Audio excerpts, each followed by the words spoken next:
Hello students, welcome to the Magnet Brains. मेरा नाम आशीष कपलेश। कैसे हैं आप सब लोग? बढ़िया, जोश में। सो यस, आज हम शुरू करेंगे हमारी एक्सरसाइज वाला पार्ट। और इससे पहले वाले सेशंस में ऑब्जेक्टिव 1 ऑब्जेक्टिव 2 कंप्लीट हो चुके हैं।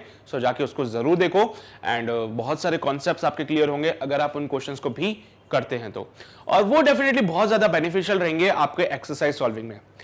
जब कभी भी कोई क्वेश्चन आता है, मेक श्योर आप वीडियो को पहले पॉज करना, खुद से ट्राई करना, सो दैट आपको पता चलेगा कि इस क्वेश्चन को करना कैसे है। वो फील जो होता है क्वेश्चन का, वो आपको मिलेगा अगर आप खुद से ट्राई करोगे तो।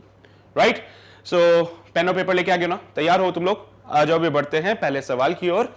कहा गया that using the formulas that F equals to Q V vector cross B vector B equals to mu naught A upon 2 pi R, show that the SI unit of the magnetic field B and the permeability constant mu naught may be written as Newton per meter inverse, ampere inverse and Newton per ampere minus 2, है ना, respectively. सो आपको क्या करना है? Show करना है कि जो मैग्नेटिक फील्ड का और मैग्नेटिक परमेबिलिटी के जो यूनिट्स है वो ये होनी चाहिए, और फॉर्मूले आपको इनका यूज करना पड़ेगा। अब तुम्हें पता है फॉर्मूले ये होते हैं, अब इनका यूज करते हुए यूनिट्स को निकालिए।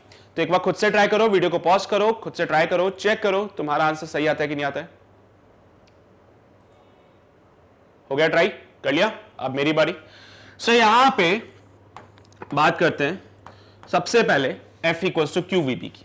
सो F equals to Q V B sine theta वाला फॉर्मूला बन जाता है। अगर मैं वेक्टर फॉर्म से इसको हटा दूं और सिर्फ मैग्नीट्यूड में डील करूं, तो इस फॉर्मूले को लिख सकते हैं Q V B sine theta. जरा यूनिट्स के ऊपर आना। फोर्स की यूनिट होती है न्यूटन, इसकी यूनिट होती है कूलम, स्पीड की होती है metre per second, magnetic field की फाइंड करनी है, साइन थीटा की कोई यूनिट नहीं होती है। तो यहां से हो जाएगा न्यूटन, कूलम को लिखते हैं ampere second, because we know better Q is equals to I T. So अगर आप चार्ज को कूलम से रिप्रेजेंट करते हो, करंट को एम्पियर से, तो टाइम को लिखेंगे सेकेंड से, तो coulomb can be written as ampere into seconds. So ampere second metre per second, and this is the value of unit of magnetic field जो हमें फाइंड करना है। बी का यूनिट हमें फाइंड करना है। सेकंड से सेकंड मर जाएगा, एम्पियर मीटर नीचे आ जाएगा, तो यहां से बी का जो यूनिट मिलता है it is newton per metre ampere, और I can say the unit of B as newton metre inverse ampere inverse. This is the final answer. तो शो हो गया यूनिट ऑफ बी। अब अगला फॉर्मूला यूज करो और म्यू नॉट की unit को फाइंड करो। तो अब हम फाइंड करेंगे म्यू नॉट की यूनिट को। So this can be written as B is equals to mu naught I divided by 2 pi R। समझदार हो, B का यूनिट यहीं से उठा लेना, newton metre inverse ampere inverse. So newton upon metre ampere बोल लो इसको, is equals to mu not की यूनिट हमें फाइंड करनी है, करंट को लिखते हैं एम्पियर में, और 2 पाई आर, आर डिस्टेंस होता है, मीटर में इसकी यूनिट आती है। 2 पाई क्या है? कांस्टेंट वाला पार्ट है, कोई यूनिट नहीं होता। R is the distance, metre में लेंगे, मीटर से मीटर मर जाएगा, ये एम्पियर नीचे आ जाएगा। So mu naught can be written as newton per ampere into ampere यानी एम्पियर स्क्वायर, और newton ampere -2। This is the thing. समझे बात को? हो गया खत्म, बस यही है क्वेश्चन। नोट करो जल्दी से। कर लिया नोट? बढ़े आगे? आ जाओ भाई। So, आगे बढ़ते हैं to the next question. Question number 2 हमारे क्या कहेगा, आओ देखते हैं। A current of 10 ampere is established in a long wire along the positive z axis. Find the magnetic field at a point 1,0,0। Cartesian coordinate system आते बनाना, पहले वो बनाओ, उसके बाद इसमें डायरेक्शन को डिफाइन करो। So this is your x axis, this one is the y axis, this one going is the z axis, and current is flowing along the positive z axis। तो करंट का direction यही होगा जो positive x axis है। Positive z axis जो होती है वो बेसिकली बाहर की तरफ आती हुई बनाते हैं हम लोग। पॉजिटिव z axis जो होती है वो बाहर की तरफ आती हुई बनाते हैं, तो मैं ऐसे बना देता हूं, समझ जाना बाहर की तरफ आ रही है। Find the magnetic field at the point 1,0,0। This is the point 1,0,0। यहां पे आपको फाइंड करना है मैग्नेटिक फील्ड। कैसे फाइंड करोगे? आई करंट से 1 मीटर की डिस्टेंस पे यहां पे कोई एलिमेंट या पॉइंट P है, उस पे मैग्नेटिक फील्ड फाइंड करना है। अब ये जो करंट है अलोंग द पॉजिटिव एक्सिस पे आ रहा है, यानी कि जो वायर है उसको आपने पॉजिटिव जेड एक्सिस के अलोंग, यानी कि जेड एक्सिस के अलोंग रखा है। क्वेश्चन में कहा इट्स अ लॉन्ग वायर, यानी कि हम इसको इनफाइनाइट कंसीडर कर सकते हैं। क्या बोला था मैंने? जब तक क्वेश्चन में तुम्हें वायर के बारे में कुछ नहीं दे रखा है, आप उसको इनफाइनाइट मान लीजिए। किसी इनफाइनाइट वायर की वजह से magnetic field is given by mu not I divided by 2 pi into R. R क्या होता है? वायर से उस पॉइंट का डिस्टेंस कितना है? 1 मीटर का है। Solve it further. Mu not की वैल्यू पुट कर दीजिए 4 पाई इंटू 10 की पावर माइनस का 7। करंट कितना स्टैब्लिश किया गया है? 10 एम्पियर का है यहां पे, divided by 2 pi into distance है 1 मीटर की। Distance is of 1 metre, current यहां पे 10 एम्पियर का है। एम्पियर को मिटा देता हूं तो कंफ्यूजन नहीं रहेगा। 2 पाई 2 जा 4 पाई होता है। So the value of B comes out B 2 into 10 की पावर माइनस का 6 टेस्ला। देखा, माइनस का 7 प्लस का 1 माइनस का 6। Further this can be written as 2 micro tesla. This is the final answer. Completed. Note कर लीजिए फटाफट से। 2 माइक्रो टेस्ला आंसर आ गया ना इसका। डायरेक्ट फॉर्मूला लगाना था। बहुत बढ़िया, शाबाश, अच्छा कर रहे हो। आगे बढ़ते हैं, अगले सवाल की ओर आते हैं। क्वेश्चन नंबर 3 क्या बोलता है? A copper wire of diameter 1.6 millimeter carries a current of 20 ampere. Find the maximum magnitude of the magnetic field due to this current. भाई एक कॉपर वायर जिसका डायमीटर तुम्हें इस बार दे दिया, मतलब थोड़ा मोटी वायर होगी। मोटी वायर है तो मैं इसको एक सिलेंडर कंसीडर कर लूं क्या? हाँ कर सकते हैं, वैसे तो कोई दिक्कत वाली बात नहीं है। सो एक सिलेंडर की कहानी, this is the axis, diameter is of 6 millimetre, diameter is of 6 millimetre. तो 6 मिलीमीटर को तो मीटर में कन्वर्ट करना आता ही होगा। 6 इंटू 10 की पावर माइनस का 3 मीटर। 6 इंटू 10 की पावर माइनस का 3 metre. So this is all about the diameter. Now अब हमसे बोला गया है करंट जो जा रहा है वो कितना है? 20 एम्पियर का। अब देखो, अगर क्वेश्चन में कुछ नहीं बोला है तो कंसीडर करो इसको सॉलिड सिलेंडर। तो मैंने भी बोल दिया भैया ये क्या है? हमारा सॉलिड सिलेंडर है। अगर वो तुमसे वायर का रेडियस या डायमीटर दे दे, अगर तुम्हें वो वायर का डायमीटर या रेडियस देता है तो समझ जाओ वो सिलेंड्रिकल वाले केस को सॉल्व करवाना चाहता है। ठीक है। Now diameter is of 6 millimetre, solid cylinder है। यहां पे मैग्नेटिक फील्ड फाइंड करना है। मैक्सिमम वैल्यू जरा बताओ मुझे, मैक्सिमम वैल्यू कब कहां पे मिलती है? At the surface. We know that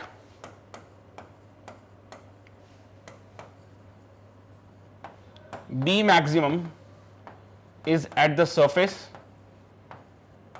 जो मैक्सिमम मैग्नेटिक फील्ड होती है वो सरफेस पे होती है, which is given by mu not I divided by 2 pi into capital R. Capital R is the radius.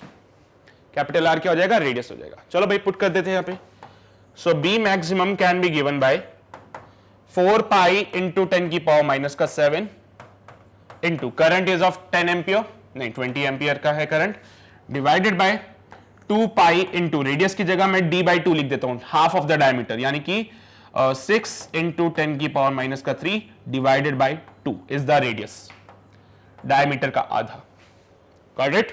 Now solve it further. 2 pi 2 जा 4 pi होता है, 2 2 जा 40 एंड ये 2 जाएगा ऊपर। So it comes out B 80 divided by 6 into 10 raise to power minus 7 upon 10 raise to power minus का 3। सही बात है। 2 2 जा 4 होता है, ये अपॉन का ऊपर जाएगा 8 बन जाएगा, 80 बाय 6 10 की पावर माइनस का 7 और ये माइनस का 3। Solve it further, it can be written as 40 divided by 3 into 10 raise to power minus का 4। ठीक है, माइनस का 3 ऊपर जाएगा, प्लस का 3 बनेगा, माइनस का 7 प्लस का 3 माइनस का 4 होता है। 40 divided by 3, let's solve this part. So 3 1 जा 3, 3 3 जा 9, 0 3 3 जा 9 and so on. तो 13.33 into 10 raised to power minus 4 Tesla. 13.33 into 10 raised to power minus 4 Tesla. 10 से मल्टीप्लाई कर देना, 10 से डिवाइड कर देना। इन दैट केस आपको नहीं, एक काम करो, 10 से इसको डिवाइड कर दो और तो ये बन जाएगा 1.33 into 10 की पावर माइनस का 3 Tesla. Further, this can be written as 1.33 milli Tesla. ठीक है, 10 की पावर -4 था, 10 की पावर -3 अलग से निकाल दिया, 10 की पावर -1 अलग से निकाल दिया। वो -1 जब इसके साथ मल्टीप्लाई करेंगे ये बनेगा 1.33। पहले बन रहा था 13.33, अभी बन रहा है 1.33 इंटू 10⁻³ टेस्ला। सॉल्व करने पे लिखेंगे 1.33 milli tesla. This is the maximum value of the magnetic field जो कि हमें मिल सकती है। कहां पे मिलती है? मैक्सिमम वैल्यू हमें मिलती है सरफेस पे, given by the formula μ0I/2πr। This is the final part. समझ आ गई बातें? अच्छा, वो मैग्नेटिक फील्ड वेक्टर भी मांग रहा है, तो वेक्टर की डायरेक्शन तुम बता सकते हो ना कैसी होगी, है ना? फिंगर्स घुमा लेना यार। करंट अगर ऊपर जा रहा है तो मैग्नेटिक फील्ड अंदर होगा, करंट अगर नीचे जा रहा है तो मैग्नेटिक फील्ड बाहर होगा, depending on the direction of the current, depending on the direction of the current. ठीक है, चलिए भाई बढ़े आगे, बढ़े आगे, आ जाओ। डायरेक्शन निकालना आती है ना तुम लोगों को? हाँ, अब करंट की डायरेक्शन देता तो हम डायरेक्शन को भी डिफाइन करते, बट उसने डायरेक्शन करंट की दे ही नहीं रखी, तो हम खुद से कैसे बता दें? आगे आ जाइए अगले क्वेश्चन पे। क्या बोलता है? A transmission wire carries a current of 100 ampere, what should be the magnetic field B at a point on the road if the wire is 8 metre above the road. Transmission wire तुम्हें पता है, तुम्हारे गली मोहल्ले में बाहर दिखी होगी, बिजली की तारें जाती हैं, और वो बिजली की तारें खंबे से जो है वो 8 मीटर की ऊपर। ऐसी ऐसी वायर्स देखी तुमने खंबे के ऊपर?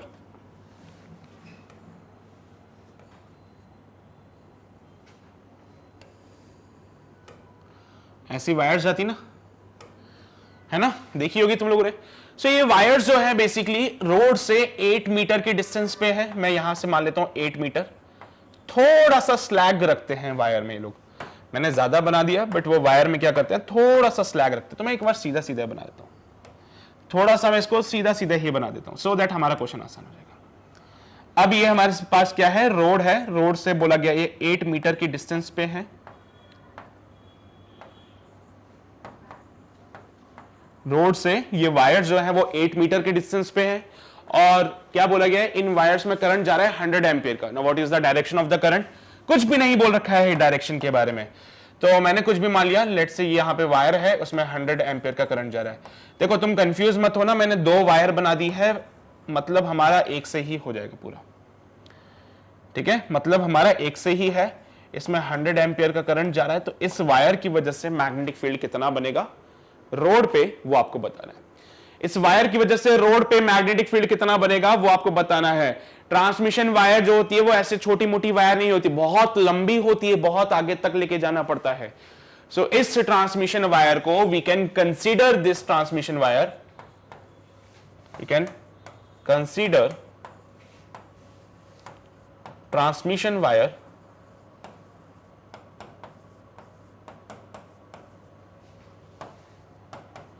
To be infinite.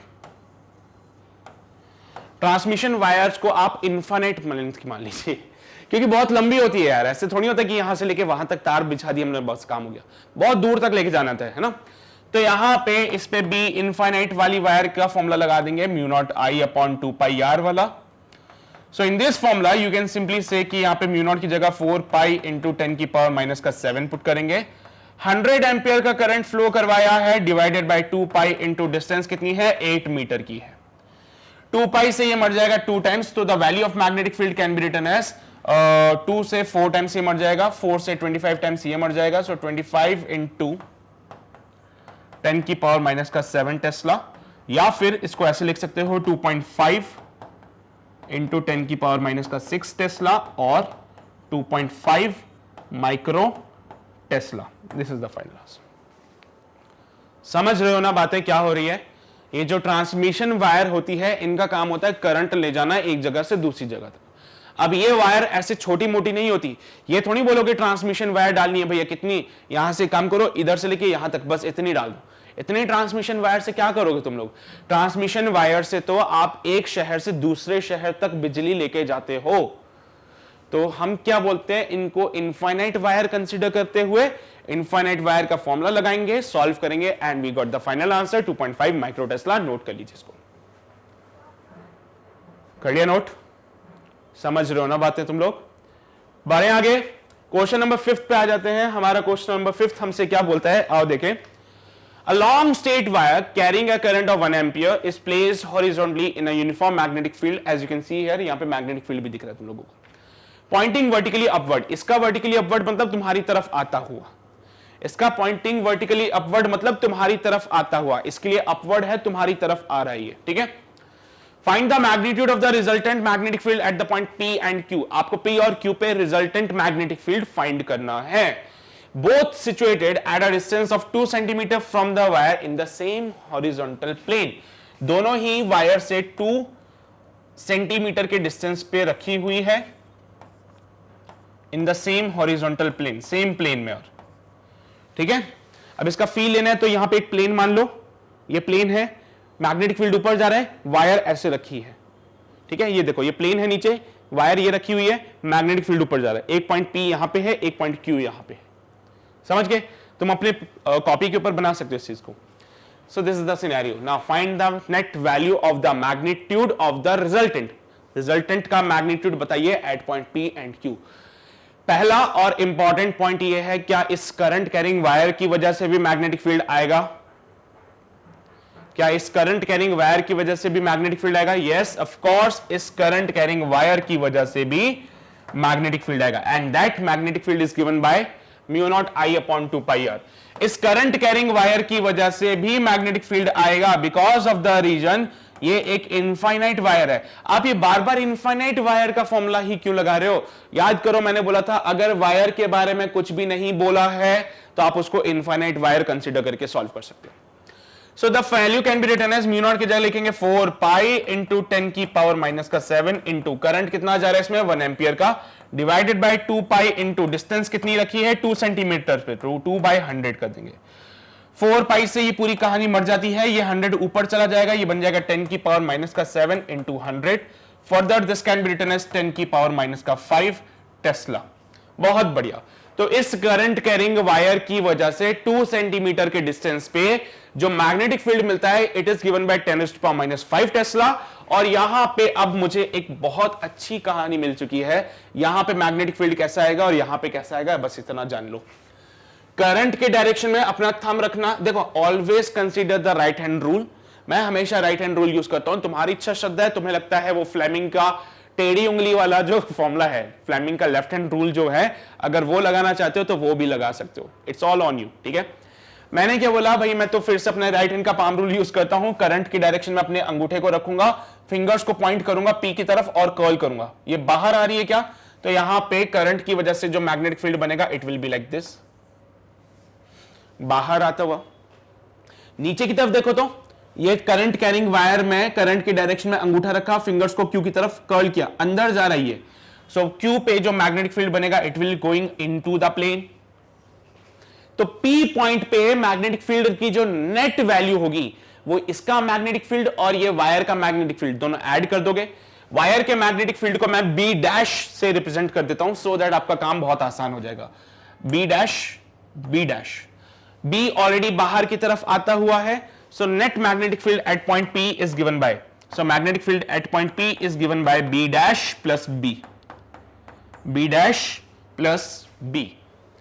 सही है, क्योंकि P पे B डैश बाहर आ रहा है और B ऑलरेडी बाहर आ रहा है। जब दोनों मैग्नेटिक फील्ड सेम डायरेक्शन में है हम इनको डायरेक्टली ऐड कर सकते हैं, and this value is given by 10 की पावर माइनस का 5 प्लस B का वैल्यू देखो तो कितना है 1 इंटू 10 की पावर माइनस का 5, यानी कि 10 की पावर माइनस का 5। B डैश 10 की पावर माइनस का 5, B का वैल्यू 10 की पावर माइनस का 5। Solve this part, you got the value of 2 into 10 की पावर माइनस का 5 टेस्ला। ये हमारा फाइनल आंसर आ जाएगा। सो P पॉइंट पे मैग्नेटिक फील्ड अगर फाइंड करना है तो बनता है 2 इंटू 10 की पावर माइनस का 5 टेस्ला। Q पॉइंट पे अगर मैग्नेटिक फील्ड फाइंड करना है so B at point Q is given by B minus B dash, या फिर बोलूं B डैश माइनस B, तुम्हारे जो अच्छा लगे, तुम्हें जो अच्छा लगे। B डैश है 10 की पावर माइनस का 5, B है 10 की पावर माइनस का 5। Q पॉइंट पे नेट मैग्नेटिक फील्ड कितना मिल रहा है 0। सो P पॉइंट पे net magnetic field is given by 2 into 10 to power minus 5 tesla, या फिर कह सकता हूं 0.2 माइक्रो टेस्ला, 0.2 20 माइक्रो टेस्ला ना, हाँ 20 माइक्रो टेस्ला, या तो 20 माइक्रो टेस्ला बोल लीजिए या फिर 2 इंटू 10 टू माइनस 5 टेस्ला बोल लीजिए। Q पॉइंट पे दोनों मैग्नेटिक फील्ड सेम मैग्नीट्यूड के अपोजिट डायरेक्शन में एक दूसरे को मार डालेंगे, नेट रिजल्टेंट विल बी 0। हो गया क्वेश्चन नंबर 5 कंप्लीट, जल्दी से नोट कर लो फिर आगे बढ़ते हैं। समझ रहे हो ना? बढ़े आगे, आ जाओ भाई। After this question number 5 let's move on to the next question. Question number 6 पे आ जाइए फटाफट से। क्या बोलता है? A long straight wire of radius r carries current I and is placed horizontally in a uniform magnetic field B pointing vertically upward. Okay, the current is uniformly distributed over its cross section. At what points will the resultant magnetic field B have maximum value? What will be the maximum magnitude? What will be the minimum magnitude of the resultant magnetic field? तो हमें overall देखा जाए तो तीन चीजें find करनी है। At what point the resultant magnetic field have the maximum magnitude, दूसरी चीज मैक्सिमम मैग्नीट्यूड कितना है, और ये तीसरा पार्ट आता है जो हमें फाइंड करना है। क्वेश्चन में अगर तुम देखोगे ए और बी दे रखे, ए में ही 2 क्वेश्चन पूछ लिए उसने, ठीक है। सो ये तीन चीजें फाइंड करते हैं। सो एक लॉन्ग स्ट्रेट वायर जिसका रेडियस आर है, देखो मैंने बोला था अगर वो वायर का रेडियस देता है तो तुमसे वो वायर नहीं सिलेंडर का केस पूछेगा। अगर वो तुम्हें वायर का रेडियस दे देता है तो वो तुमसे वायर नहीं सिलेंडर के बारे में बातें करना चाहता है। तो एक सिलेंडर बना लिया जिसका रेडियस आर है, ये उसकी एक्सिस हो जाएगी। इसको मैंने एक ऐसे मैग्नेटिक फील्ड में रखा है जो कि वर्टिकली अपवर्ड है। तो पिछले क्वेश्चन की तरह मैं भी मैग्नेटिक फील्ड को वर्टिकली अपवर्ड ऐसे बना देता हूं, बाहर की तरफ आता हुआ। चलेगा ना ऐसे? पिछले क्वेश्चन में जैसे उसने वर्टिकली अपवर्ड बोला था तो उसने क्या किया, मैग्नेटिक फील्ड बाहर की तरफ ऐसे पॉइंट करता हुआ बना दिया, तो मैंने भी ऐसे वर्टिकली अपवर्ड रिप्रेजेंट कर दिया। इसमें जो करंट आई है वो जा रहा है, और क्योंकि अब यहां पे ऐसा नहीं बोला है कि हॉलो है या सॉलिड है, तो मैं इसको एक सॉलिड सिलेंडर मान के क्वेश्चन को सॉल्व करूंगा। अगर क्वेश्चन में कुछ भी मेंशन नहीं है तो आप इसको एक सॉलिड सिलेंडर मान के क्वेश्चन को सॉल्व कर सकते हैं। सॉलिड सिलेंडर में मान लीजिए करंट आपका ऐसे जा रहा है, सॉलिड सिलेंडर में करंट ऐसे जा रहा है, तो बोलते हैं eight what point will the resultant magnetic field have the maximum magnitude. पहली बात तो मुझे करंट की डायरेक्शन के हिसाब से इस वायर की वजह से कितना मैग्नेटिक फील्ड बनता है वो फाइंड करना पड़ेगा। Let's say the magnetic field produced by the wire is B dash. B dash क्या है? Magnetic field produced by the wire, magnetic field produced by wire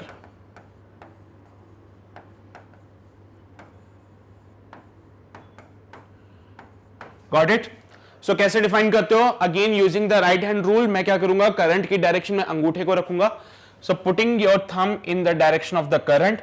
यहां पे देखा फील्ड बाहर आ रहा है, तो इधर मैंने इसका फील्ड बाहर बना दिया बी डैश। फिर यहां देखा फील्ड अंदर जा रहा है, तो यहां मैंने अंदर की तरफ बना दिया बी डैश। So, यहां का बी डैश बाहर आता हुआ, यहां का बी डैश अंदर जाता हुआ। ऑलरेडी एक मैग्नेटिक फील्ड है जो बाहर की तरफ प्रेजेंट है। ऑलरेडी एक मैग्नेटिक फील्ड ऐसा है जो बाहर की तरफ प्रेजेंट है। So if you have to find the value of the magnetic field, अगर मैग्नेटिक फील्ड की वैल्यू फाइंड करनी है तो क्या करोगे? सिंपल सा रूल है। क्या बोलते हैं कि भाई यहां पे तो मैग्नेटिक फील्ड ऐड हो जाएंगे, यहां पे मैग्नेटिक फील्ड लेस हो जाएंगे। So in the left of the current, in the left से बोलो ना, करंट इधर जा रहा है, उसका लेफ्ट राइट, लेफ्ट ऊपर है, राइट नीचे की तरफ है, तो ये तो लेफ्ट साइड ऑफ करंट हो जाएगा, लेफ्ट साइड ऑफ करंट। और नीचे वाला जो हो जाएगा उसको बोलेंगे right side of current, right side of current. So ऊपर जो है ये बनता है left side of the current, ये बनता है right side of the current. तो लेफ्ट साइड में अगर आप बात करें, so this can be written as, कैसे लिखोगे आओ जरा ध्यान से देखते हैं। सो यहां पे लेफ्ट साइड में देखोगे, so you got the value of magnetic field as B plus B dash.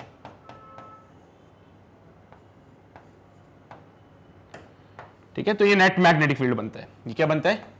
Net magnetic field given by B plus B dash. तो यहां पे जो वैल्यू मिलती है बी प्लस बी डैश की मिलती है। कितना होगा बी? पता नहीं सर। बी डैश का वैल्यू पता है क्या? हाँ, बी डैश का वैल्यू पता है, बी का वैल्यू पता नहीं। बी डैश का वैल्यू होगा mu not I upon 2 pi R plus B. क्या ये मैक्सिमम वैल्यू रहेगी? हाँ, ये मैक्सिमम वैल्यू रहेगी। So this can be written as B maximum also, क्योंकि यहां पे दोनों मैग्नेटिक फील्ड क्या हो रहे हैं? ऐड हो रहे हैं, तो यहां पे ये मैक्सिमम वैल्यू रहती है। राइट साइड के लिए अगर आप सॉल्व करेंगे, सो you got the values. Right side के लिए अगर आप इसको सॉल्व करते हो तो आपको जो वैल्यूज मिलती है B net given by B minus B dash, या फिर बोलूं B dash minus B. Simply तुम लोग बी माइनस बी डैश लिख लो, कोई दिक्कत वाली बात नहीं है, क्योंकि हमें नहीं पता ना वैल्यूज में, बी डैश का वैल्यू तो चेंज होता रहेगा, हमें क्या पता कितना है। So B minus B dash लिखा, so this can be written as B minus का mu not I upon 2 pi R. अब आर के हिसाब से आपका बी डैश का वैल्यू एडजस्ट होता रहेगा, समझ गए? आर के हिसाब से आपका बी डैश का वैल्यू एडजस्ट होता रहेगा।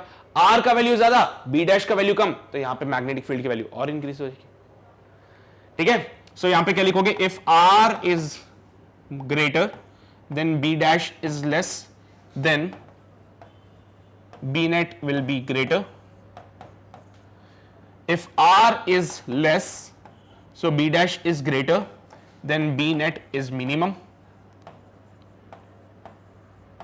समझ रहे हो? पूरी कहानी किस पे टिकी हुई है? इस r पे।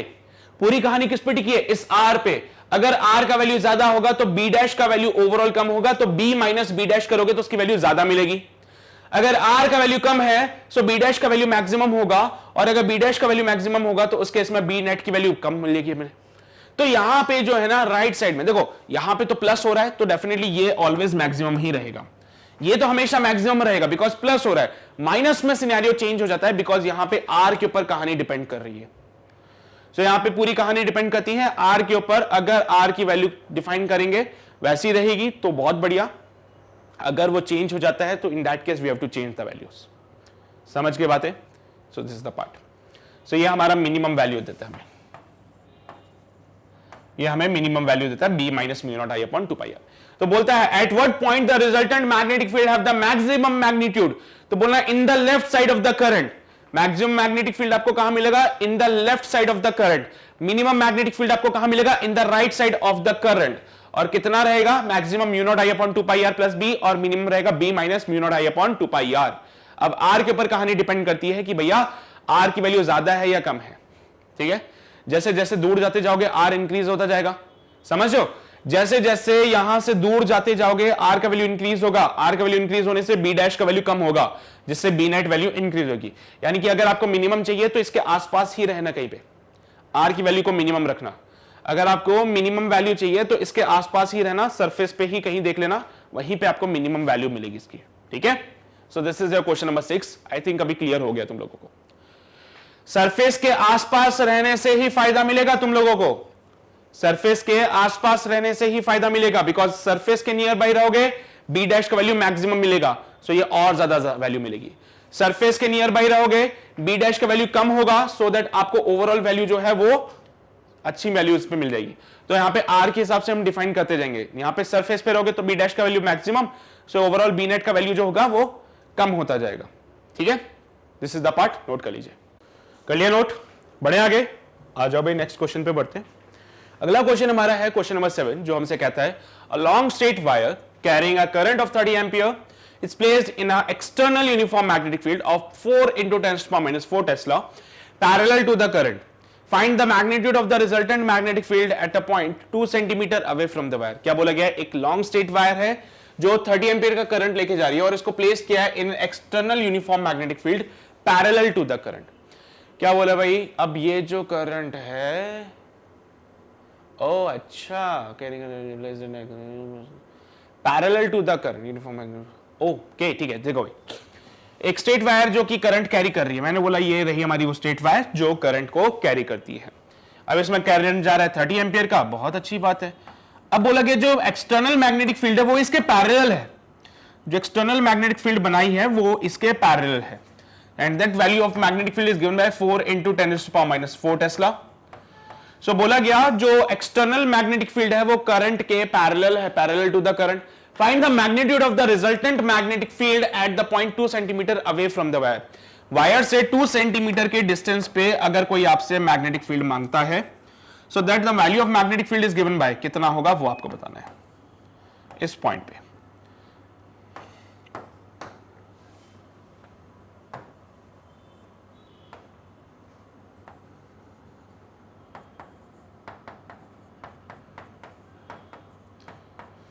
चलिए भाई ट्राई कीजिए। वायर से 2 सेंटीमीटर के डिस्टेंस पे अगर आपसे कोई नेट मैग्नेटिक फील्ड मांगेगा तो कितना दोगे?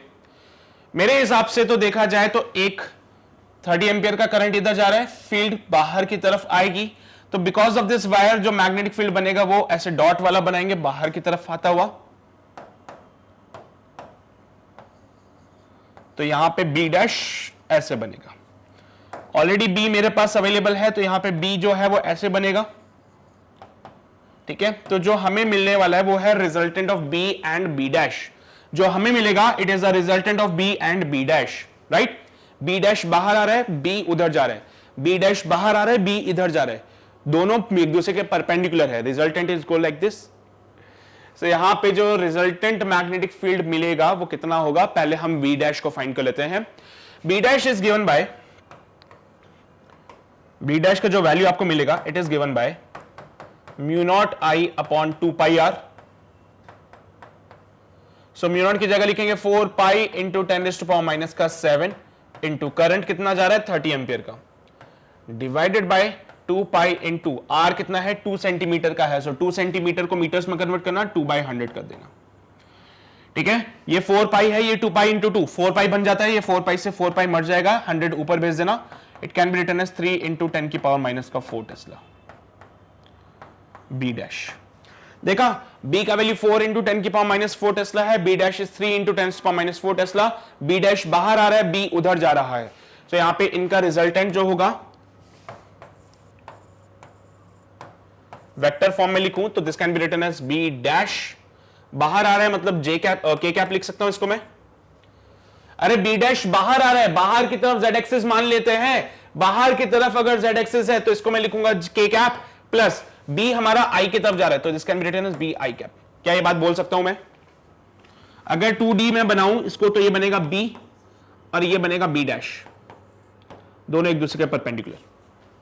बी इधर है, बी डैश बाहर आ रहा है, बी उधर जा रहा है, बी डैश बाहर आ रहा है। अब बाहर आता हुआ कैसे बनाऊं, तो ऐसे रिप्रेजेंट कर दिया मैंने इसको, दोनों एक दूसरे के म्यूचुअली परपेंडिकुलर है। So we can simply say that the resultant of this magnitude of the resultant is given by under root of B dash का स्क्वायर प्लस बी का square. B dash is 3 into 10⁻⁴, so इसका square करोगे 9 into 10⁻⁸ हो जाएगा, तो given by 9 into 10⁻⁸ plus B का value अगर निकालने की कोशिश करो तो क्यों करोगे, तो गिवन है 4 इंटू 10⁻⁴, स्क्वायर करोगे 16 इंटू 10⁻⁸, 16 इंटू 10⁻⁻8 बन जाता है ये। सो बी का अगर आपने स्क्वायर किया तो 16 इंटू 10⁻⁻8 मिल जाएगा, माइनस का 8 कॉमन आ जाएगा, 9 प्लस 16 बनेगा अंदर, 9 प्लस 16 इंटू 10⁻⁻8। सो 9 प्लस 16 होता है 25 इंटू 10⁻⁻8। सॉल्व करा, सो हमें जो वैल्यू मिली 5 into 10⁻⁴ tesla is the resultant magnetic field. Resultant magnetic field जो है वो हमें 5 इंटू 10⁻⁴ टेस्ला मिलता है। ये आपका फाइनल आंसर। समझ गए? मैग्नेटिक फील्ड जो है वो वायर के करंट के पैरेलल रखा है इस बार। तो अगर मैग्नेटिक फील्ड करंट के पैरेलल है, इस करंट की वजह से हमें जो मैग्नेटिक फील्ड मिलता है वो है बी डैश, जो बाहर आ रहा है। बी डैश बाहर आ रहा है, बी उधर जा रहा है, उधर जाना मतलब आई कैप, बाहर आना मतलब के कैप, तो मैंने B dash k cap B i cap magnitude निकाला 5 into 10⁻⁴ tesla. This is the final answer. यही करते हो ना साइन कन्वेंशंस। अरे यार, कार्टेशियन कोऑर्डिनेट एक्स वाई और इधर की तरफ जेड, जेड क्या होता है हमेशा बाहर आता है। चलिए भाई, नोट कर लिया, बढ़े आगे। ओके, सो आगे बढ़ते हैं, अगले सवाल की ओर आते हैं। क्वेश्चन नंबर 8 हमसे क्या बोलता है, आओ देखें। A long vertical wire carrying a current of 10 ampere in the upward direction is placed in a region where a horizontal magnetic field of magnitude 2 into 10⁻³ Tesla exists from south to north. Find the point where the resultant magnetic field is 0. बोला गया है एक long vertical wire है जो carry कर रहा है current को इन द अपवर्ड डायरेक्शन। देखो, जब कभी भी ऐसे अपवर्ड डाउनवर्ड डायरेक्शन वाली बातें आ जाए तो यहां पे इसको ऐसे बनाया करो,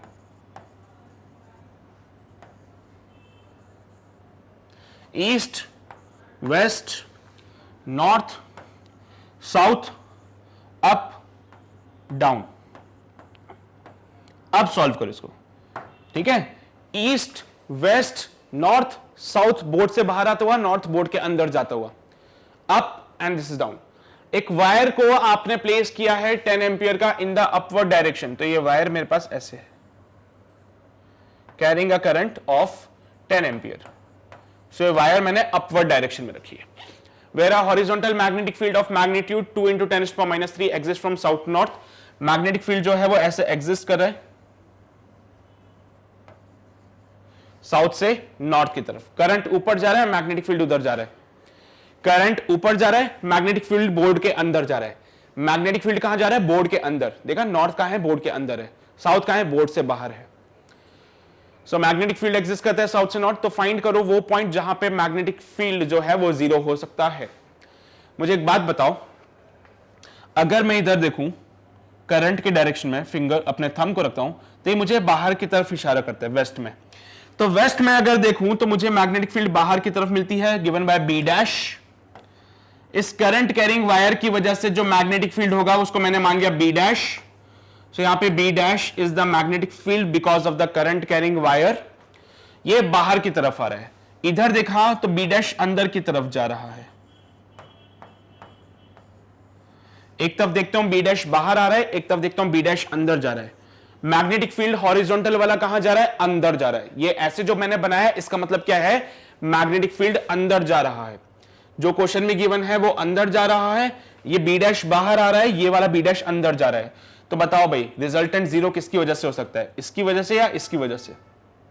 ऑब्वियसली बात है, रिजल्टेंट 0 इसकी वजह से होगा, बिकॉज इसकी डायरेक्शन बाहर आते हुई और मैग्नेटिक फील्ड अंदर जा रहा है। सो मैग्नेटिक फील्ड अंदर जाता है और ये बाहर आता है। अपोजिट डायरेक्शन एक दूसरे को कैंसिल आउट कर सकते हैं। सो मेक श्योर कि जो करंट कैरिंग वायर की वजह से मैग्नेटिक फील्ड बनेगी वो कहां पे होगी? Towards the west. तभी वो रिजल्टेंट को 0 कर सकता है, तभी रिजल्टेंट मैग्नेटिक फील्ड 0 होगा।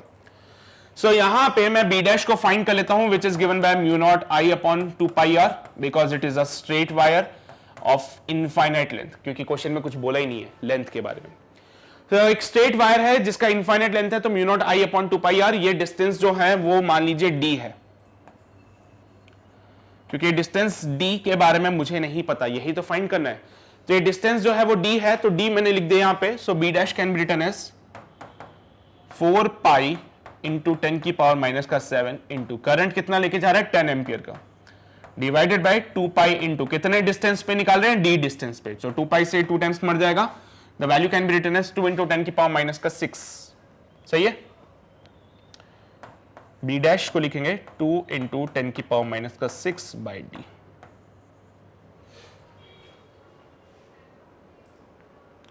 b ऑलरेडी क्वेश्चन में गिवन है 2 × 10⁻⁻3, तो इसको भी लिख लेंगे। The value of the magnetic field is already given in the question, which is equals to 2 × 10⁻⁻3। So मैं क्या बोलता हूं, यहां पे पॉइंट P मान लेते हैं जहां पे हम मैग्नेटिक फील्ड फाइंड कर रहे हैं। तो इस पॉइंट P पे जो नेट मैग्नेटिक फील्ड है वो 0 होगा, बिकॉज एक मैग्नेटिक फील्ड अंदर जा रहा है और ये B डैश बाहर आ रहा है, दोनों एक दूसरे को कैंसिल आउट करेंगे। So at point P net magnetic field is 0। Net magnetic field is 0। So P point पे जो नेट मैग्नेटिक फील्ड है वो 0 हो जाएगा। P पॉइंट पे नेट मैग्नेटिक फील्ड 0 होगा, बिकॉज क्वेश्चन में जो गिवन मैग्नेटिक फील्ड है वो अंदर जा रहा है और करंट कैरिंग वायर की वजह से मैग्नेटिक फील्ड बाहर आ रहा है। सो B डैश बाहर आ रहा है, B अंदर जा रहा है। सो यहां पे नेट मैग्नेटिक फील्ड 0 का। नेट मैग्नेटिक फील्ड 0 होने का मतलब है B is equals to B dash करना पड़ेगा, तभी ये चीज हो सकती है। अगर B के वाले में हमें क्वेश्चन गिवन, डाटा गिवन है 2 × 10⁻⁻3, तो पुट करो 2 × 10⁻⁻3, 2 × 10⁻⁻3 is equals to B dash तुमने निकाला है 2 × 10⁻⁻6 बाई d, 2 × 10⁻⁻6 अपॉन d। 2 से 2 मर जाएगा, 10⁻⁻3 और ये 6, तो यहां पे जो d आएगा 10⁻⁻3 मीटर बन जाएगा, और कह सकता हूं 1 मिलीमीटर। ठीक है। तो 10 की पावर, ये d इधर आएगा, 10⁻⁻3 इधर आएगा, -3 ऊपर जाएगा, +3, -6 +3 -3। So the value of D comes out be 10 की पावर माइनस का 3 मीटर या फिर 1 मिलीमीटर सही आंसर रहेगा, फटाफट से नोट कर लीजिए। यानी कि ओरिजिन से 1 मिलीमीटर के डिस्टेंस पे टुवर्ड्स द वेस्ट, ठीक है, in the west direction,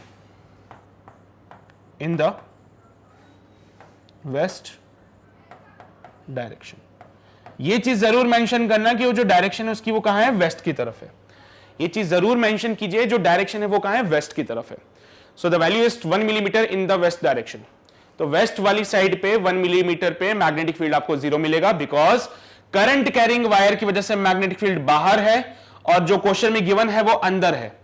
given वाला magnetic field into the plane, wire की वजह से magnetic field out of the plane, दोनों एक दूसरे को यहां पे क्या करेंगे, कैंसिल आउट करेंगे, जिसकी वजह से जो डी का वैल्यू मिलेगा वो 1 मिलीमीटर मिलेगा। सो this is the final answer.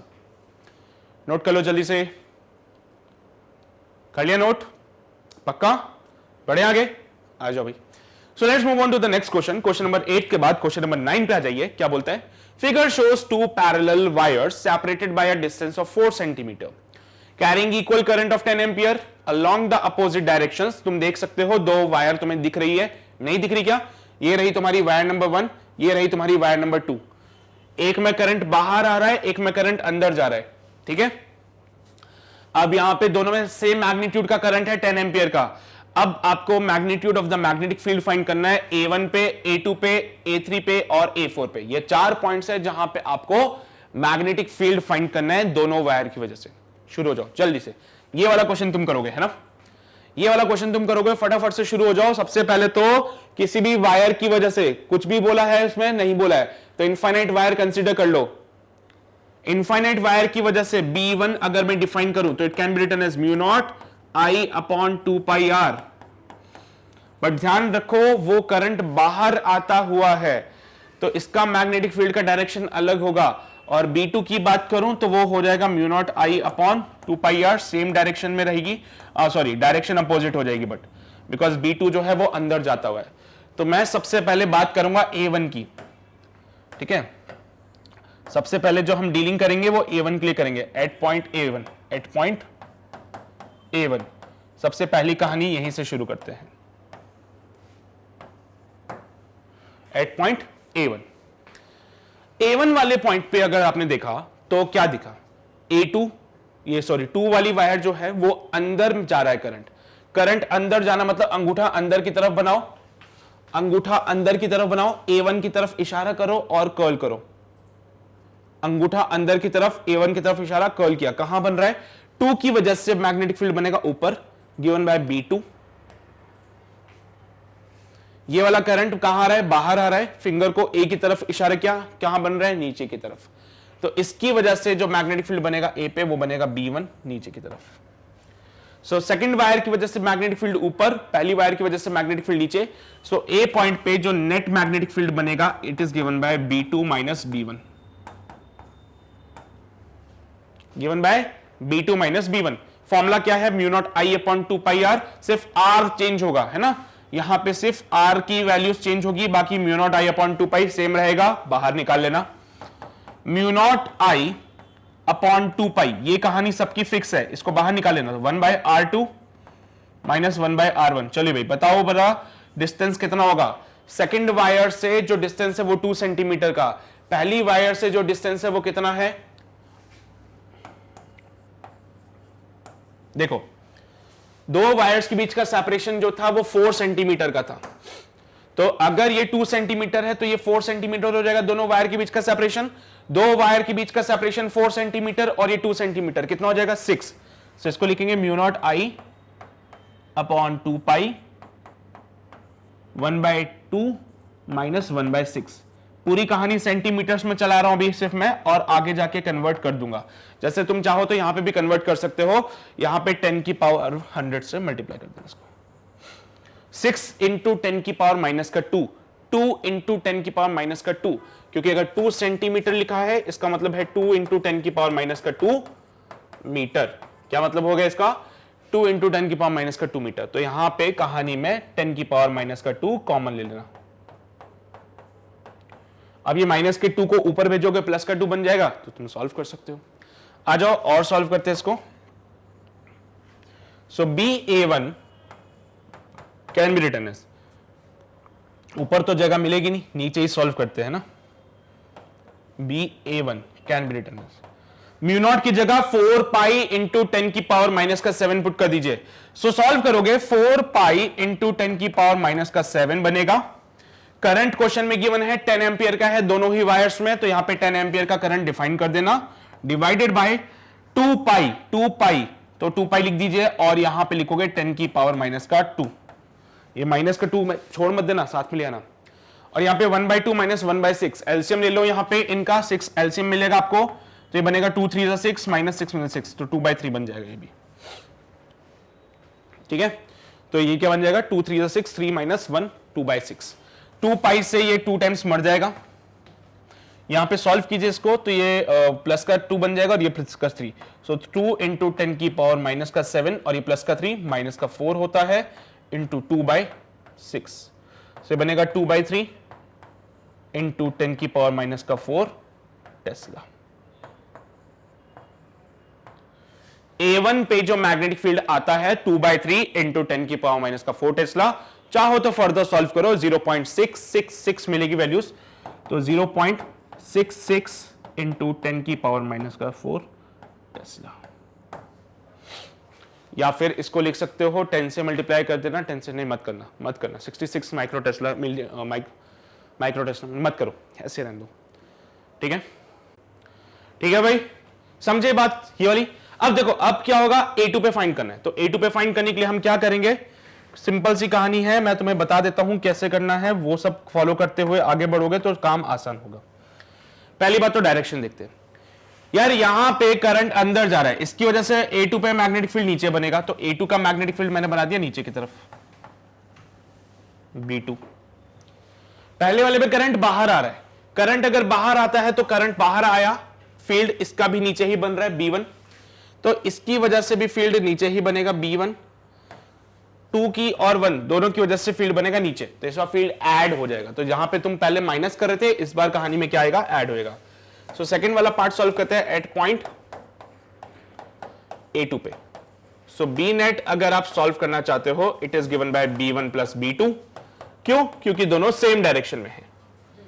It is given by B1 plus B2 because दोनों सेम डायरेक्शन में है। सेकंड वायर की वजह से मैग्नेटिक फील्ड नीचे, पहली वायर की वजह से मैग्नेटिक फील्ड नीचे।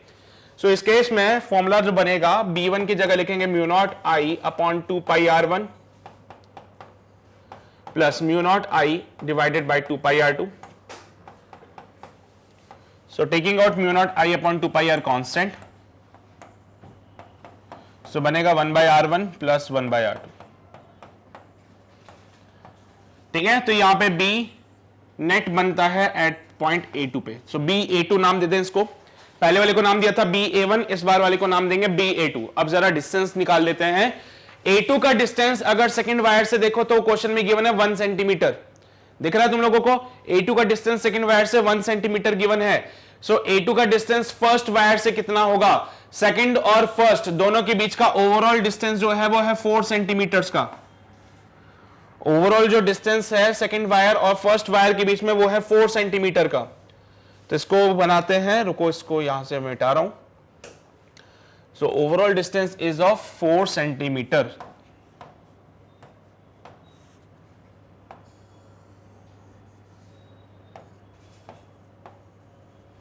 इस पे मैग्नेटिक फील्ड नीचे बनता है B2 और सिमिलरली इस पे मैग्नेटिक फील्ड नीचे बनेगा B1।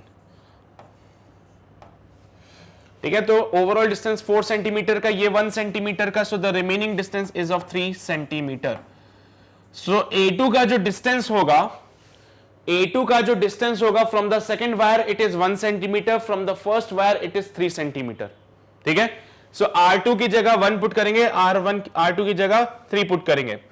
सो म्यू नॉट की जगह मैं लिखता हूं 4 पाई इंटू 10 की पावर माइनस का 7, करंट 10 एम्पियर का लेके जा रहे हैं, डिवाइडेड बाय 2 पाई। 10 एम्पियर का ये ना करंट, हाँ, 1 अपॉन R1, तो R1 की जगह पे 3 पुट करेंगे, R2 की जगह पे 1 पुट करेंगे, सॉल्व करेंगे इसको। So 1 plus 1/3, 1 plus 1/3, I think 4/3 बनेगा। तो इसको सॉल्व करते हैं further. So BA2 can be written as, जो चीजें कैंसिल आउट हो सकती है वो कर दीजिए, 2 पाई से ये 2 टाइम्स मर जाएगा। सो 2 इंटू 10 की पावर माइनस का 6 2 इंटू 10 की पावर माइनस का 6 और यहां पे कहानी बनेगी 4/3 की। सॉल्व करेंगे 8/3 इंटू 10 की पावर माइनस का 6 बन जाएगा। बट एक चीज का ध्यान जरूर रखना कि ये कहानी चल रही थी सेंटीमीटर्स में, तो इन चीजों को मीटर में लिखना है तो 1/10 की पावर माइनस का 2 जरूर लगा देना, क्योंकि 3 सेंटीमीटर है, 1 सेंटीमीटर है। सेंटीमीटर को मीटर में कन्वर्ट करोगे 3 इंटू 10 की पावर माइनस 2 बनेगा, 1 इंटू 10 की पावर माइनस 2 बनेगा। मीटर में कन्वर्ट हो गया, 10 की पावर माइनस 2 कॉमन ले लिया। 10 की पावर माइनस 2 भी अपना जलवा दिखाएगा और वो क्या करेगा, उसको प्लस का 2 बनाएगा। 10 की पावर माइनस 2 ऊपर जाके लिखेंगे 10 की पावर प्लस का 2 लिख सकते हैं, वो ये मैंने यहां पे। So it can be written as 8/3 into 10 की पावर माइनस का 4। सॉल्व करोगे 2 पॉइंट कितनी मिलेगी वैल्यू, 2.6 मिलेगी आई थिंक। तो 3 2 6 हाँ 2.66 इंटू 10 की पावर माइनस का 4 tesla is the value of the magnetic field at the point A2। A2 वाले पॉइंट पे मैग्नेटिक फील्ड का वैल्यू जो मिलता है 2.66 into 10⁻⁴ Tesla. What about the direction? पहले वाले की डायरेक्शन तो बताई नहीं तुम लोगों ने, डायरेक्शन भी बता दो चलो सर, लगे हाथ साथ साथ में। यहां पे B2 ऊपर है, B1 नीचे है। B2 स्ट्रांग है B1 से बिकॉज सेकंड वाली वायर पास में है, तो ओवरऑल जो यहां पे A1 मिलेगा वो इस डायरेक्शन में मिलेगा। अगर ऊपर मैं कंसीडर करता हूं y एक्सिस को, अगर ऊपर मैं कंसीडर करता हूं y एक्सिस को, तो यहां पे BA1 J कैप में आ जाएगा। सिमिलरली BA2 जो है इन दोनों का रिजल्टेंट बनेगा BA2 जो कि एक्टिंग इन द डाउनवर्ड, तो माइनस का J कैप लिख देना यहां पे साथ में। डायरेक्शन भी डिफाइन कर रहे हो साथ साथ में तुम लोग। अब कहानी आती है A3 पे, अब कहानी आती है A3 पे। सेकंड वायर का A3 से जो डिस्टेंस है वो कितना है, आओ चेक करते हैं। सेकंड वायर का A3 से जो डिस्टेंस है उसको चेक कर लेते हैं। देखो आई थिंक दिख रहा होगा तुम लोगों को, ओवरऑल जो है 4 सेंटीमीटर का सेकंड वायर और A3 के बीच का डिस्टेंस है 2 सेंटीमीटर। दिख रहा है? अब तो दिख रहा होगा, ठीक है। सेकंड वायर और A3 के बीच का डिस्टेंस है 2 सेंटीमीटर का, तो यहां पे इसको तो मैं बोल देता हूं BA2, ठीक है।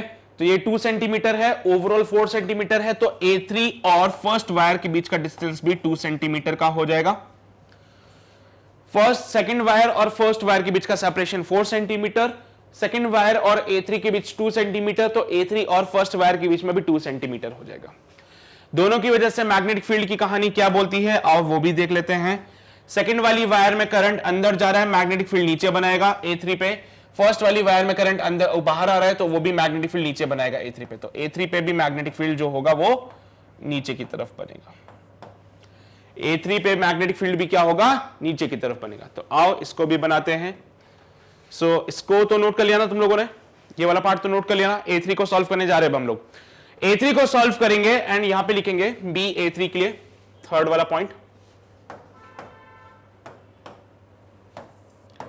Eight point A3।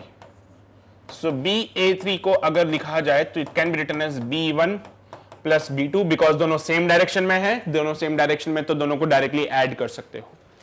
Given by mu not I upon 2 pi R1 plus mu not I upon 2 pi R2, दोनों का अलग अलग डिस्टेंस है, दोनों में सेम करंट जा रहा है। Mu not I upon 2 pi 1 by R1 plus 1 by R2 as the value of BA3।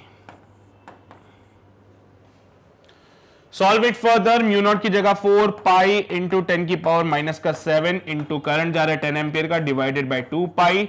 Distance की बात करें तो 1/2 प्लस 1/2 प्लस 1/2, और सेंटीमीटर को मीटर में कन्वर्ट करा तो 10 की पावर माइनस का 2 भी साथ में लगा दिया। 2 सेंटीमीटर 2 सेंटीमीटर, सो 2 इंटू 10 की पावर माइनस का 2, 2 इंटू 10 की पावर माइनस का 2, माइनस का 2 कॉमन आ जाएगा बाहर, एंड इसको फर्दर सॉल्व करेंगे। सो 2 पाई से तो ये 2 टाइम्स मर जाएगा, ठीक है। तो यहां पे कहानी बनती है 1/2 प्लस 1/2 1 होता है। सो BA3 अगर सॉल्व करेंगे so it comes out B 2 into 10 की पावर माइनस का 4, 2 इंटू 10 की पावर माइनस का 4 टेस्ला। डायरेक्शन आएगी माइनस का J कैप, बिकॉज नीचे की तरफ है BA3। BA3 कहां है तुम्हारा, नीचे की तरफ है। नीचे की तरफ अगर तुमने वर्टिकल वाले को y एक्सिस माना है तो ऊपर जे कैप डिफाइन कर देना, नीचे माइनस का जे कैप डिफाइन कर देना, वो तुम्हारे ऊपर है डायरेक्शन अगर तुम इधर वर्टिकल वाले को वाई एक्सिस मानते हो तो ऊपर की तरफ जे कैप, नीचे की तरफ माइनस का जे कैप, BA3 भी नीचे की तरफ जा रहे हैं। अब बात आती है BA4 की। अब BA4 को कैसे सॉल्व करोगे? बहुत सिंपल फॉर्म है, ये डिस्टेंस 2 सेंटीमीटर का है, ये डिस्टेंस 2 है, तो ये होएगा 2√2। सिमिलरली अगर ये डिस्टेंस 2 सेंटीमीटर का है, वर्टिकल डिस्टेंस 2 सेंटीमीटर का है, तो ये भी हो जाएगा 2√2। ये 2 सेंटीमीटर वर्टिकल वाला 2 सेंटीमीटर, ये डिस्टेंस 2√2, ये भी डिस्टेंस 2√2। पहले सेकंड वाली वायर में देखो करंट अंदर जा रहा है, इसकी वजह से मैग्नेटिक फील्ड इधर बनेगा, तो इसकी वजह से मैग्नेटिक फील्ड हमने डिफाइन कर दिया इधर की तरफ। फर्स्ट वाली में करंट बाहर आ रहा है, इसकी वजह से मैग्नेटिक फील्ड इधर बनेगा, तो ये डिफाइन कर दिया इधर की तरफ। तुम देख सकते हो नीचे वाला पार्ट है पूरा कितना, 4 सेंटीमीटर का, ये है 2√2, ये है 2√2। कैसा वाला ट्राइंगल है? आइसोसेलेस ट्राइंगल बोल सकते हैं इनको हम लोग। सो इन दोनों के बीच का एंगल बनता है 90 डिग्री का। वहां पे दिख रहा है 90 डिग्री का एंगल, ये 2√2 और नीचे 4 सेंटीमीटर का। सो ये आइसोसेलेस ट्राइंगल है। आइसोसेलेस ट्राइंगल में क्या होता है, एक 90 डिग्री होता है, बाकी के दो 45 डिग्री के होते हैं। सो यहां पे पहले वाली की वजह से मैग्नेटिक फील्ड B1 यहां बनेगा, दूसरे वाली की वजह से मैग्नेटिक फील्ड B2 यहां बनेगा। B1 का डायरेक्शन ये, B2 का डायरेक्शन वो, तो B1 B2 दोनों परपेंडिकुलर है, यहां पे दोनों के बीच का एंगल 90 डिग्री का है, तो सिंपली डिफाइन कर सकते हो BA4 को भी यहां पे लिख दो, एट पॉइंट A4। इसका हमें जो निकालना पड़ेगा वो डायरेक्टली एड ऑन करके नहीं होगा, अंडर रूट में B1 का स्क्वायर प्लस B2 का स्क्वायर करना पड़ेगा, है ना। यहां पे क्या करना पड़ेगा, अंडर रूट में B1 का स्क्वायर प्लस B2 का स्क्वायर, क्योंकि यहां पे डायरेक्टली प्लस माइनस नहीं कर सकते क्योंकि इनकी डायरेक्शंस अलग अलग है। यहां पे देखो डायरेक्शन जस्ट अपोजिट थी, इसलिए मैंने पहले वाले केस में B1 माइनस B2 कर दिया। दूसरे वाले केस में डायरेक्शन सेम थी, इसलिए B1 प्लस B2 किया। तीसरे वाले के लिए भी दोनों की डायरेक्शन सेम थी, इसलिए दोनों को ऐड कर दिया। चौथे वाले के लिए B1 इधर है, B2 उधर है, डायरेक्शन अपोजिट है, मैग्नीट्यूड सेम है, तो क्या करोगे, रिजल्टेंट निकालने का तरीका पता है, वो रिजल्टेंट निकालने का तरीका सॉल्व करो। यहां पे अंडर रूट में μ0I अपॉन 2πr का whole square plus μ0I upon 2πr का होल स्क्वायर। अब R1 R2 यहां पे बराबर है, R1 R2 दोनों बराबर है। कितना डिस्टेंस है दिखा देते हैं तुम लोगों को, ये देखो 2√2 2√2, R1 R2 दोनों बराबर है। पहली वाली वायर से पॉइंट का डिस्टेंस 2√2 है, दूसरे वाली वायर से पॉइंट का डिस्टेंस 2√2 है। डिस्टेंस सेम होने की वजह से क्या बोलेंगे भैया, इनके जो मैग्नीट्यूड है वो सेम हो जाएंगे। तो यहां से सॉल्व करने पे मिलता है μ0I अपॉन 2πr √2।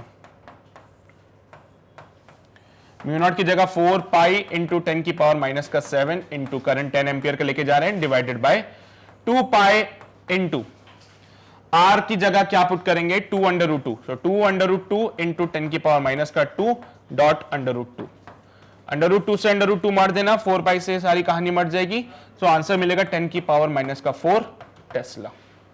सो BA4 जो मिलता है वो मिलता है 10 की पावर माइनस का 4 टेस्ला। देख लो 4π, ये 2 2 4 मर गए, √2 से √2 मर गया, 10 की पावर माइनस 2 ऊपर जाएगा, प्लस का 2 बन जाएगा, 10 की पावर माइनस 7 में से प्लस का 3 माइनस करोगे, माइनस का 4 मिलता है।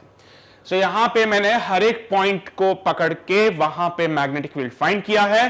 पहले पॉइंट पे निकाल लिया, दूसरे पॉइंट पे देखा दोनों फील्ड सेम डायरेक्शन में है, तीसरे पॉइंट पे देखा दोनों फील्ड सेम डायरेक्शन पे है, चौथे पॉइंट पे देखा B1 इधर है, B2 उधर है, दोनों के बीच में एंगल 90 डिग्री बन रहा है। आपको कैसे पता चला ये बात, तो यहां पे पहली वायर और दूसरी वायर के बीच का सेपरेशन है 4 सेंटीमीटर, ये 2√2 ये 2√2, ऐसे ट्राइंगल कहलाते हैं isosceles triangle.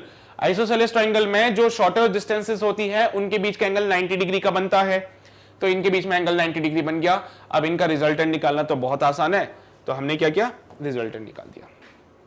Under root of a square plus b square plus 2ab cos 90 0 होता है, तो पिक्चर बनती है under root of a square plus b square, दोनों का मैग्नीट्यूड का स्क्वायर करके ऐड कर दो। तो एक काम करो, पहला वाला पार्ट तुमने नोट कर लिया था, दूसरे वाले पार्ट को भी नोट कर लो। एट पॉइंट A2 की कहानी ये है, ठीक है, उसके बाद एट पॉइंट A3 की कहानी ये है, और पॉइंट A4 की कहानी ये है। तो सारी कहानी यहां पे लिख दी है, फटाफट से नोट कर लो, फिर आगे बढ़ते हम लोग। हो गया, बढ़े आगे, ठीक है। So after question number 9 let's move on to the next question, question number 10। Question number 10 क्या बोलता है? Two parallel wires carry equal current of 10 ampere along the same direction and are separated by a distance of 2 centimetre. क्या बोला गया है भाई? दो parallel wires है, कैरी करते हैं इक्वल करंट को 10 एम्पियर के along the same direction और separated है by a distance of 2 centimetre. Find the magnetic field at the point which is 2 centimetre away from each of these wires। दो parallel wire है जो कि एक दूसरे से 2 सेंटीमीटर की डिस्टेंस पे, आपको मैग्नेटिक फील्ड बताना है उस पॉइंट पे जो कि दोनों से ही 2 सेंटीमीटर के डिस्टेंस पे है। तो भाई मैंने क्या बोला, मान लो ये तुम्हारा पहला वायर हो गया जिसमें करंट ऐसे आ रहा है, क्या equal current along the same direction है? हाँ, ये तुम्हारी वायर नंबर 1 हो गई। यहां पे बना देते हैं वायर नंबर 2। करंट जो है वो बाहर की तरफ आ रहा है, करंट कहां आ रहा है? बाहर की तरफ आ रहा है दोनों वायर्स में, दोनों के बीच का सेपरेशन 2 सेंटीमीटर का है। और अब मुझे मैग्नेटिक फील्ड बताइए एक ऐसी पॉइंट पे जो कि दोनों से 2 सेंटीमीटर पे हो। सो दोनों से 2 सेंटीमीटर वाला पॉइंट कहां होगा? मैंने मान लिया ये रहा हमारा वो पॉइंट और बोला ये जो डिस्टेंस है वो 2 सेंटीमीटर है और ये डिस्टेंस भी कितनी है? 2 सेंटीमीटर। अब तुम ट्राई करोगे, देखो कैसे करना है इस क्वेश्चन को सॉल्व। मैग्नेटिक फील्ड निकालना आता है। यहां पे पैरेलल वायर्स बोला है, ये भी नहीं बोला कितनी लेंथ है, इनफाइनाइट वायर कंसीडर करो। हो गया सॉल्व? हाँ, ये 2 सेंटीमीटर वाला पार्ट, ये 2 सेंटीमीटर वाला पार्ट, ये 2 सेंटीमीटर वाला पार्ट, 2 सेंटीमीटर 2 सेंटीमीटर 2 सेंटीमीटर, ये बन रहा है equilateral triangle. So because of the wire, अगर मैं B1 डिफाइन करता हूं मैग्नेटिक फील्ड, तो it is given by mu not I upon 2 pi D। D जो है वो 2 सेंटीमीटर होगा, सो म्यू नॉट की जगह लिखेंगे 4 पाई इंटू 10 की पावर माइनस का 7 इंटू करंट लेके जा रहे हैं कितना? इक्वल करंट ऑफ 10 एम्पियर का, divided by 2 pi into distance कितना है? 2 सेंटीमीटर का। सर 2 इंटू 10 की पावर माइनस का 2 मीटर कर दिया मैंने। सेंटीमीटर्स को मीटर में कन्वर्ट करोगे। अब देखो 4 पाई से तो ये पूरी कहानी मर जाती है, ये 10 की पावर माइनस का 2 ऊपर जाता है, तो 10 की पावर माइनस का 4 tesla is the value of the magnetic field due to wire 1। पहली वाली वायर की वजह से मैग्नेटिक फील्ड बनता है B1, दूसरी वायर से मैग्नेटिक फील्ड बनता है B2। सो B2 को भी क्या लिखोगे? Mu not I upon 2 pi D। क्या ये भी इक्वल डिस्टेंस पे है? हाँ, ये भी इक्वल डिस्टेंस पे, तो इसका मैग्नीट्यूड भी सेम आएगा, तो 10 की पावर माइनस का 4 टेस्ला, इसकी वैल्यू भी मुझे मिलती है। सो B1 डिफाइन कर दिया, B2 डिफाइन कर दिया। अब मुझे बताओ क्या है डायरेक्शंस B1 B2? डायरेक्शन कैसे बताएंगे? एक काम करो, फिर से वही रूल लगाते हैं। करंट के डायरेक्शन में अपना थंब रखेंगे राइट हैंड वाला और इसको पॉइंट करेंगे इधर की तरफ। थोड़ा बड़े फॉर्म पे बना देता हूं इसको, सो दैट इजीली समझ आ जाए। सो यहां पे इसको बनाएंगे, ये हमारे वो पॉइंट, यहां से 2 सेंटीमीटर पे करंट I1 जा रहा है, यहां से 2 सेंटीमीटर पे करंट I2 जा रहा है। I1 I2 के बीच का डिस्टेंस भी 2 सेंटीमीटर का है, ठीक है। थोड़ा भावना समझ जाना, मिला लेना उसको, है ना? नहीं समझोगे कोई बात नहीं, मैं भी मिला देता हूं फिर। लो भाई, ये करंट I2 I1 2 सेंटीमीटर का है, वो पॉइंट P है जहां पे हमें मैग्नेटिक फील्ड फाइंड करना है, 2 सेंटीमीटर पे है। पहले वाले की वजह से जो मैग्नेटिक फील्ड बनेगा, it is perpendicular to this, तो इसका परपेंडिकुलर ऐसे बनेगा कहीं पे जिसके परपेंडिकुलर हो। I2 की वजह से मैग्नेटिक फील्ड इधर की तरफ डिफाइन करना, and it will go like this, इसके परपेंडिकुलर, ठीक है। सो ये I1 है, ये I2 है। I1 की वजह से मैग्नेटिक फील्ड डिफाइन की B1 इधर आया, I2 की वजह से मैग्नेटिक फील्ड डिफाइन करी B2 इधर की तरफ आया। अब हमें पता है B1 B2 सेम डायरेक्शन में नहीं है, ना ही वो अपोजिट डायरेक्शन में है। So net magnetic field find करने के लिए हम डायरेक्टली ऐड और माइनस नहीं कर सकते, तो आपको वही फॉर्मूला लगाना पड़ेगा B नेट के लिए, which is given by under root में B1 B2 दोनों का मैग्नीट्यूड सेम है, तो लिखेंगे B square plus B square plus 2B square cos theta. अब ये कैसे आ रहा है B स्क्वायर, ये समझ नहीं आया मुझे, है ना?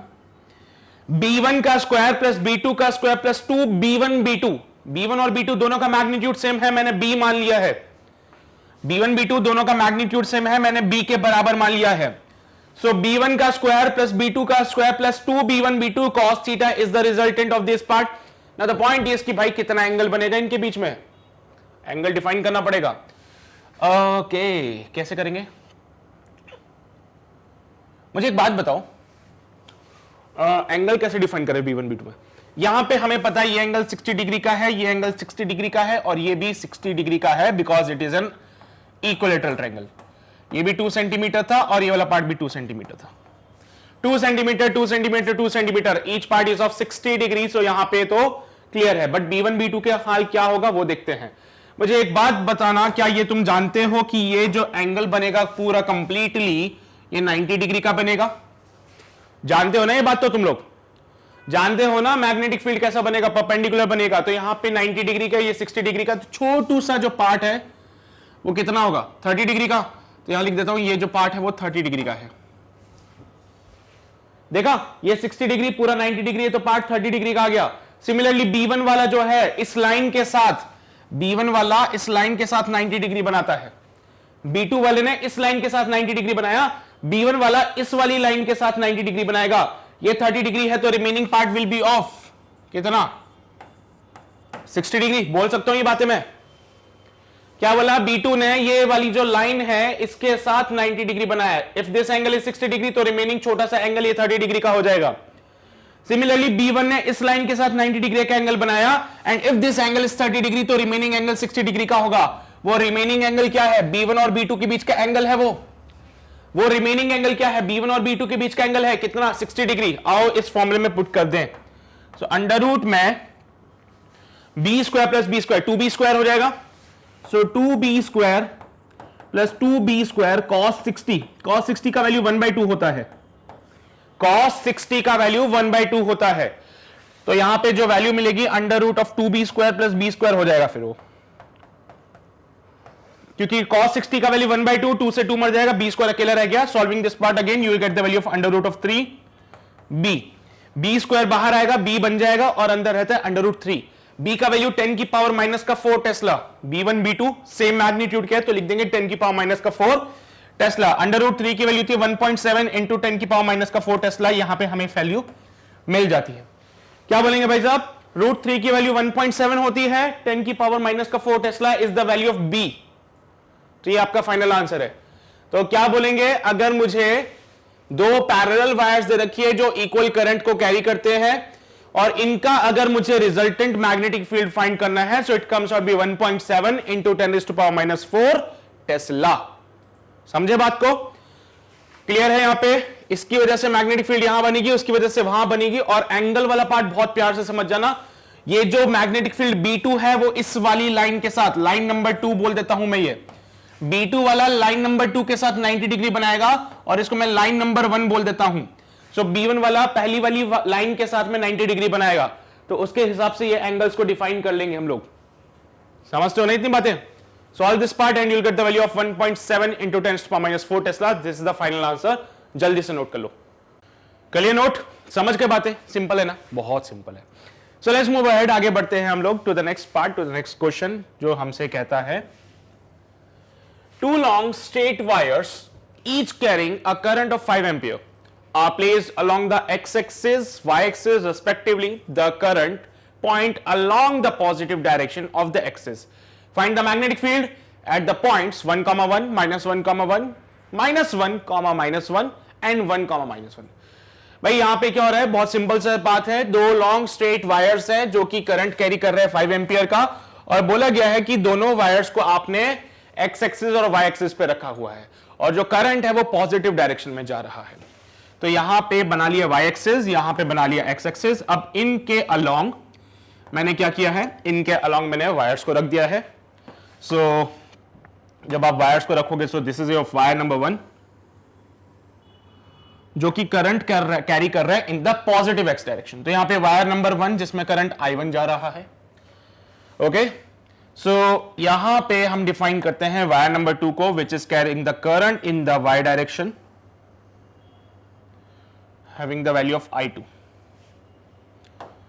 डायरेक्शंस डिफाइन करेंगे X axis and Y axis.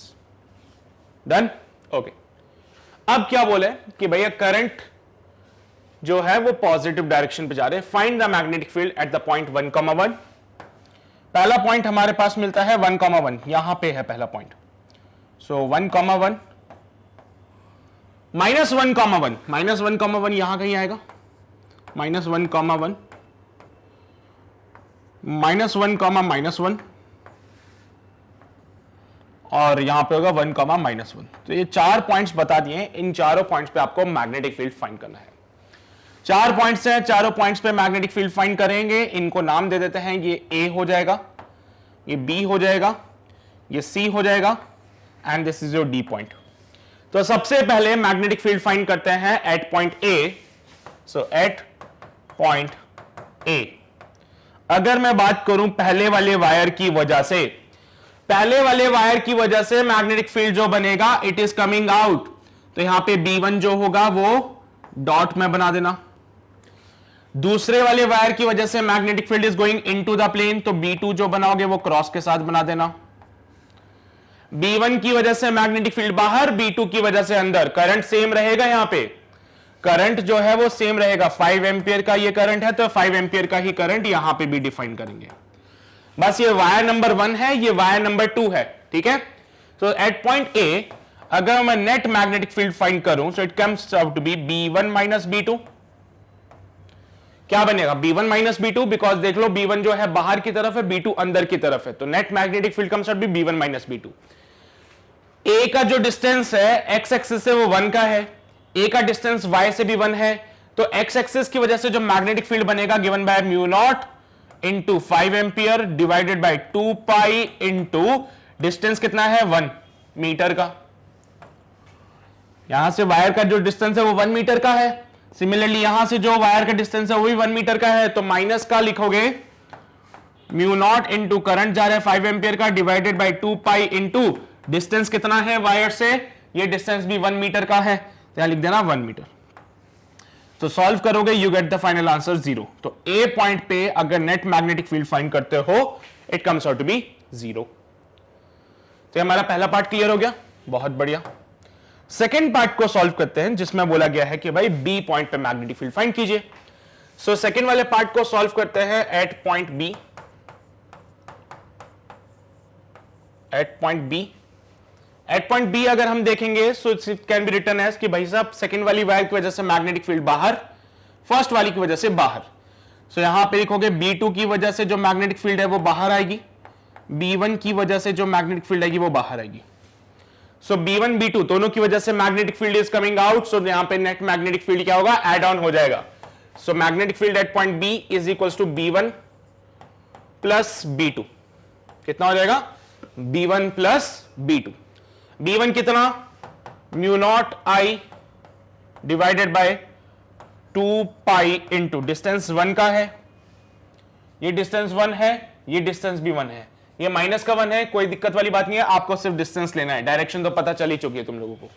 Plus μ0 I divided by 2 pi into 1। Add करने से हमें मिलता है 2 times of μ0 I divided by 2 pi, μ0 I upon 2 pi, 2 से 2 मार देना, μ0 I अपॉन पाई लिख सकते हो।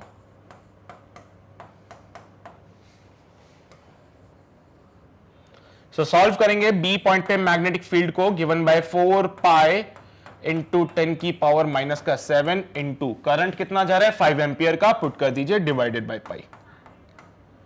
5 4 20 होता है, सो 2 इंटू 10 की पावर माइनस का 6 टेस्ला आएगा, यानी कि 2 माइक्रो टेस्ला आंसर होगा। 5 4 20, एक जीरो से वहां पे कैंसिल आउट हो जाएगा, सो 2 इंटू 10 की पावर माइनस का 6 यानी कि 2 माइक्रो टेस्ला बोल सकते हो इस लोग उसको आप। So at point B magnetic field मिलता है 2 माइक्रो टेस्ला का। C पॉइंट पे आओ, C पॉइंट पे आओ, करंट ऊपर जा रहा है, मैग्नेटिक फील्ड बाहर बनेगा, इधर की तरफ देखा जाए तो यहां पे मैग्नेटिक फील्ड अंदर की तरफ बनेगा। सो यहां पे B2 की वजह से मैग्नेटिक फील्ड बाहर बनेगा और जो B1 है उसकी वजह से मैग्नेटिक फील्ड अंदर बनेगा। सो B1 की वजह से मैग्नेटिक फील्ड अंदर बनेगा, यानी कि यहां पे भी नेट मैग्नेटिक फील्ड 0 हो जाएगा। तो इसको सॉल्व कर लेंगे हम लोग, चलो एक मिनट आ जाओ जल्दी से, इसको सॉल्व कर लेते हैं। ये कहां से आ गया? Anyways, yes. तो इसको सॉल्व कर लेते हैं एंड यहां पे जब हम इसको सॉल्व करेंगे B3 को, so it can be written as BC है ना, C पॉइंट पे मैग्नेटिक फील्ड फाइंड कर रहे हैं हम लोग, it can be written as B1 minus B2। फिर से वही कहानी, mu not I upon 2 pi into distance 1 है, माइनस का mu not I divided by 2 pi into distance 1 है। समझ रहे हो ना तुम लोग? ये 1 मीटर का डिस्टेंस, ये 1 मीटर का डिस्टेंस, सो इन दोनों की जो एक्सिस से डिस्टेंस है वो 1 मीटर का ही है, इसलिए यहां पे हमने R की जगह 1 लिखा हुआ है। अगेन सॉल्व दिस पार्ट, आपको C पॉइंट पे जो नेट मैग्नेटिक फील्ड मिलेगा वो 0 मिलेगा। अब अगर मैं D पॉइंट पे फाइंड करने की कोशिश करूं मैग्नेटिक फील्ड को, so the magnetic field is given bye, देखो भाई वही बात, करंट जो है ऊपर जा रहा है, मैग्नेटिक फील्ड अंदर बनेगा, सो 2 की वजह से मैग्नेटिक फील्ड जो होगा वो इनटू द प्लेन बनेगा, पहले वाले की वजह से magnetic field into the plane बनेगा, तो B1 की वजह से भी मैग्नेटिक फील्ड जो है वो इनटू द प्लेन बनेगा। सो B2 भी इनटू द प्लेन, B1 भी इनटू द प्लेन, तो यानी कि B अगर पॉइंट D पे हम सॉल्व करें, एट पॉइंट D अगर मैं मैग्नेटिक फील्ड फाइंड करता हूं, so it comes out be B1 plus B2 given by mu not I divided by 2 pi into 1 plus mu not I divided by 2 pi into 1. Solve this part, 2 mu naught I divided by 2 pi. 2 से 2 cancel out हो जाएगा and the value comes out be mu naught I upon pi. So वही बात होगी, mu naught की जगह 4 pi into 10 की power minus का 7 पुट करोगे, करंट यहाँ पे 5 एम्पियर का है, डिवाइडेड बाय पाई, पाई ने पाई को मार डाला, 5 4 जा 20, सो 20 into 10 की पावर माइनस का 7, यानी कि लिखेंगे 2 into 10 की पावर माइनस का 6। This can be further written as 2 micro unit चलेगी टेस्ला की, बिकॉज यहां पे मैग्नेटिक फील्ड फाइंड कर रहे हो, तो D पॉइंट पे भी मैग्नेटिक फील्ड आपको मिलेगा 2 माइक्रो टेस्ला। सो कहां कहां पे मिलता है हमें 2 माइक्रो टेस्ला? एक तो पॉइंट B पे मिलेगा और एक पॉइंट D पे मिलेगा। A पे और C पे जो मैग्नेटिक फील्ड होगी वो कितनी हो जाएगी? 0 हो जाएगी। सो ये आपका क्वेश्चन नंबर 11 कंप्लीट हो गया है। जल्दी से इसको नोट कर लीजिए, फिर हम आगे बढ़ेंगे। ये वाला पार्ट नोट कर लिया, ए का और बी का यहां पे सॉल्व कर दिया है, सी वाले का पार्ट जो है वो यहां पे सॉल्व किया है, और डी वाले का पार्ट हमने यहां पे सॉल्व कर दिया है। कंप्लीटेड? बढ़े आगे? आ जाओ। सो आगे बढ़ते हैं, क्वेश्चन नंबर 11 के बाद क्वेश्चन नंबर 12 पे आ जाते हैं। क्वेश्चन नंबर 12 हमारा क्या बोलेगा, आओ देखते हैं। 4 long straight wires each carrying a current of 5 ampere are placed in a plane as shown in figure. यहां पे आपको 4 वायर्स दिख रही हैं और ये करंट कैरी कर रही है, और इनको हमने प्लेन में रखा है जैसे कि तुम्हें डायग्राम में दिख रहा है। The point of intersection forms a square of sides 5 centimetre. जो इनके पॉइंट ऑफ इंटरसेक्शन है वो एक स्क्वायर बना रहे हैं जिसका साइड 5 सेंटीमीटर होगा। Okay, find the magnetic field at the centre P. पहला पार्ट तो है कि आपको सेंटर पी पे मैग्नेटिक फील्ड फाइंड करना है। उसके बाद बोला गया Q1, Q2, Q3 and Q4 are the points situated on the diagonal of the square। इस स्क्वायर के डायगोनल्स पे ये पॉइंट लाई करते हैं। आपको इन पॉइंट्स पे भी मैग्नेटिक फील्ड फाइंड करना है, ठीक है? आपको इन पॉइंट्स पे भी मैग्नेटिक फील्ड फाइंड करना है, यानी कि आपको P पे Q1, Q2, Q3 and Q4 इन सभी पॉइंट्स पे मैग्नेटिक फील्ड फाइंड करना है। शुरू हो जाओ। अरे क्या सोचना है इसके लिए, ये तो आराम से कर लोगे तुम लोग। पहली बात तो P के लिए अगर तुम मैग्नेटिक फील्ड फाइंड करना चाहते हो तो स्क्वायर को डील करो। अगर P पॉइंट पे मैग्नेटिक फील्ड फाइंड करना है तो स्क्वायर से डील करो उसको। हो गया सॉल्व? मैं करा दूं? आ जाओ भाई, देखो स्क्वायर से डील करते हैं हम लोग। ये हमारे पास वो स्क्वायर है, सेंटर पे कोई पॉइंट P लाई करता है। इसमें करंट कैसे जा रहा है? ऊपर वाली वायर में ऐसे जाएगा करंट, नीचे वाली वायर में ऐसे जाएगा करंट, इधर वाली वायर में ऐसे जा रहा है और इधर वाली वायर में ऐसे जा रहा है। मैंने करंट की डायरेक्शन भी डिफाइन कर दी। अगर मैं मैग्नेटिक फील्ड की बात करूं तो नंबरिंग कर दो, वायर नंबर 1, 2, 3 एंड 4। मैंने यहां पे चारों वायर्स को एक नंबर दे दिया है। अब उसके बाद मैं मैग्नेटिक फील्ड फाइंड करता हूं। इस वायर की वजह से मैग्नेटिक फील्ड अंदर की तरफ, ये डिस्टेंस अगर d है तो ये डिस्टेंस भी d होगा, ये डिस्टेंस भी d होगा और ये डिस्टेंस भी d होगा। अब ऐसा क्यों हो रहा है? क्योंकि तुम समझदार हो, एक स्क्वायर है जिसमें सिमेट्री बनती है, तो सेंटर से हर एक साइड की जो डिस्टेंस होती है वो फिक्स होती है। ये क्या बना रहे हैं? एक स्क्वायर बना रहे हैं। सिमेट्री क्या बोलती है कि भैया अगर जो डिस्टेंस एक साइड से सेंटर की जो डिस्टेंस है, दूसरी साइड से भी वही डिस्टेंस, तीसरे से भी वही, और चौथे से भी वही डिस्टेंस होगा, यानी कि सारे डिस्टेंसेस सेम हो गए। अब इस पॉइंट P पे अगर आपको मैग्नेटिक फील्ड फाइंड करना है तो B1 की वजह से आप क्या फाइंड करोगे, म्यू नॉट आई अपॉन क्या लिखे, 2πr लिख दें क्या, 2πr लिख के करोगे तो गलती करोगे, यहां पे गलती क्यों करोगे, बिकॉज वायर का लेंथ इस बार हमने फाइनाइट माना है, ठीक है, जो वायर का लेंथ है वो फाइनाइट है। और अगर फिर भी तुम्हें लगता है कि सर ये वाला पिक्चर मुझे समझ नहीं आ रही फाइनाइट वायर की, तो कोई बात नहीं, इनफाइनाइट वायर मान लो, ठीक है, कोई दिक्कत वाली बात नहीं है, इनफाइनाइट वायर मान लो, क्योंकि ये वायर तो पीछे से चली आ रही है, उसका तो बस एक छोटा सा पार्ट लिया है हम लोगों ने, तो वायर तो एक्चुअली पीछे से आगे तक जा रही है, इनफाइनाइट वायर ही है, सॉल्व कर सकते हो इनफाइनाइट वायर से भी, कोई दिक्कत वाली बात नहीं है, बट डायरेक्शन जरूर बताना उसमें, डायरेक्शन क्या होगा, डायरेक्शन क्या डिफाइन करोगे, करंट की डायरेक्शन में अंगूठा रखो और फिंगर्स को कर्ल करो, इनटू द प्लेन जा रहा है, यानी कि इनटू द प्लेन डायरेक्शन ऐसे बनाते हैं।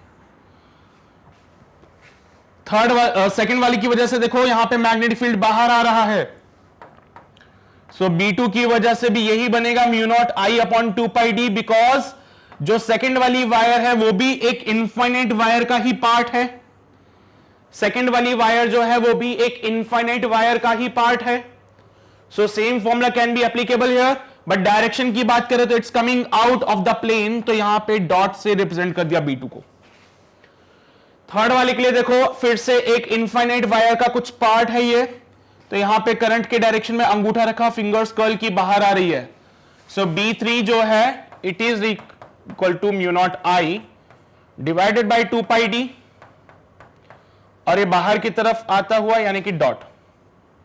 सिमिलरली B4 को देखोगे तो क्या मिलेगा, देखो भाई B4 भी एक इनफाइनाइट वायर का हिस्सा है, सो करंट की डायरेक्शन में अंगूठा रखा, फिंगर्स को कर्ल किया, अंदर जा रहा है, तो B4 can be written as mu not I upon 2πd, और ये इनटू द प्लेन वाली डायरेक्शन। अब समझदार हो तुम लोग, 4 वाले की वजह से देखो, 4 वाली की वजह से मैग्नेटिक फील्ड अंदर, 2 वाली की वजह से बाहर, तो 2 और 4 का मैग्नेटिक फील्ड जो है वो एक दूसरे को कैंसल आउट कर सकता है क्या, 4 वाली की वजह से अंदर, 2 वाली की वजह से बाहर, तो 4 और 2 का मैग्नेटिक फील्ड एक दूसरे को कैंसिल कर देगा। सिमिलरली पहले वाली की वजह से मैग्नेटिक फील्ड अंदर, तीसरे वाली की वजह से बाहर, तो 1 और 3 का मैग्नेटिक फील्ड एक दूसरे को कैंसिल आउट कर देगा। So here B1 vector is equals to minus का B3 vector and B2 vector is equals to minus of B4 vector. तो यहां पे अगर मैं P पॉइंट पे नेट मैग्नेटिक फील्ड फाइंड करता हूं, so it comes out be 0, because चारों को ऐड करोगे तो आंसर 0 आएगा। B1 plus B2 plus B3 plus B4 करना, B1 plus B2 plus B3 plus B4 करोगे, सॉल्व करोगे, you get the final answer 0।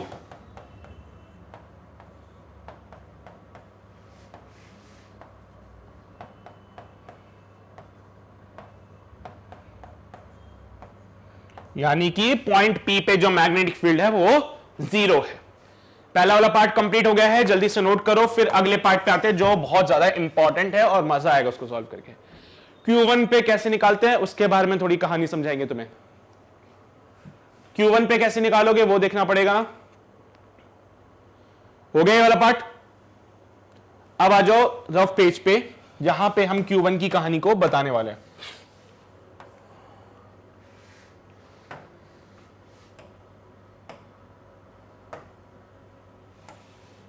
रुको एक मिनट,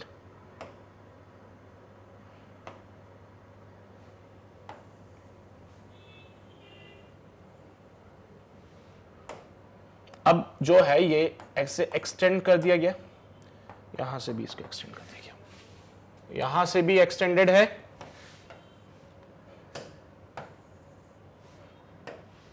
यहां से भी,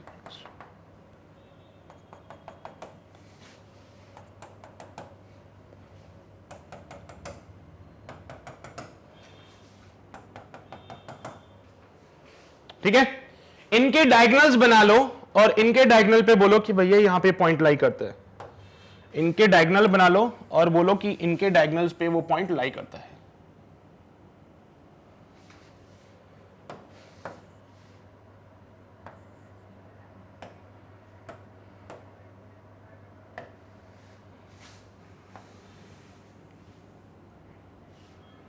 इनके डायगोनल्स पे जो है वो पॉइंट लाई करता है।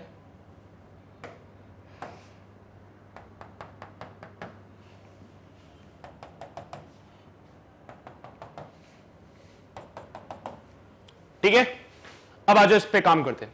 Q मेरा यहां पे लाई करता है, Q1 जो है वो यहां लाई कर रहा है। अब वायर हमारी पहली वाली कौन सी थी, ये वाली थी ना ऊपर वाली, तो इनको नंबरिंग कर देना। ये वायर नंबर 1 है, वायर नंबर 2 है, वायर नंबर 3 है और ये वायर नंबर 4 है। नंबरिंग कर दिया। एक स्क्वायर बनता है, हां से स्क्वायर बनता है। यहां पे पूरा 90 डिग्री का एंगल बनेगा, हां से पूरा 90 डिग्री बनेगा। 90 डिग्री को डायगोनल क्या करता है, इक्वल टुकड़ों में काट देता है, तो ये 45 डिग्री बनेगा और ये 45 डिग्री बनेगा। सहमत हो इस बात से तुम लोग? हर जगह ऐसा ही होगा।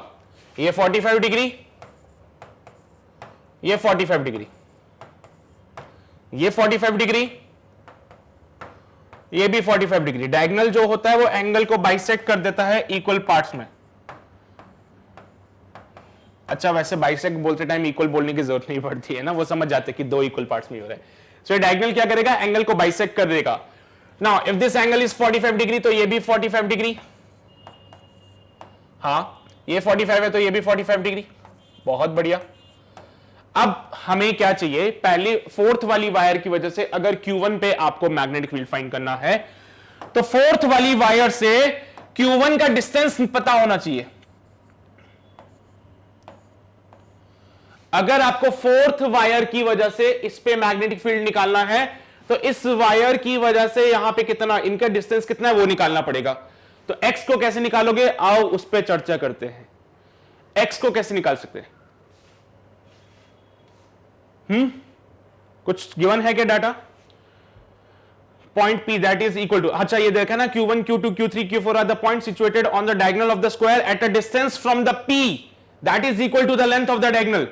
P से ये रहा पॉइंट P से इतने डिस्टेंस पे है जो overall length of the diagonal के बराबर है। यानी कि PQ1 जो है वो लेंथ ऑफ डायगोनल के बराबर होगा, लेंथ ऑफ डायगोनल के इक्वल होगा। क्वेश्चन में बोली है ये बात। तो P से लेके Q1 का जो डिस्टेंस है वो लेंथ ऑफ द डायगोनल के बराबर होता है।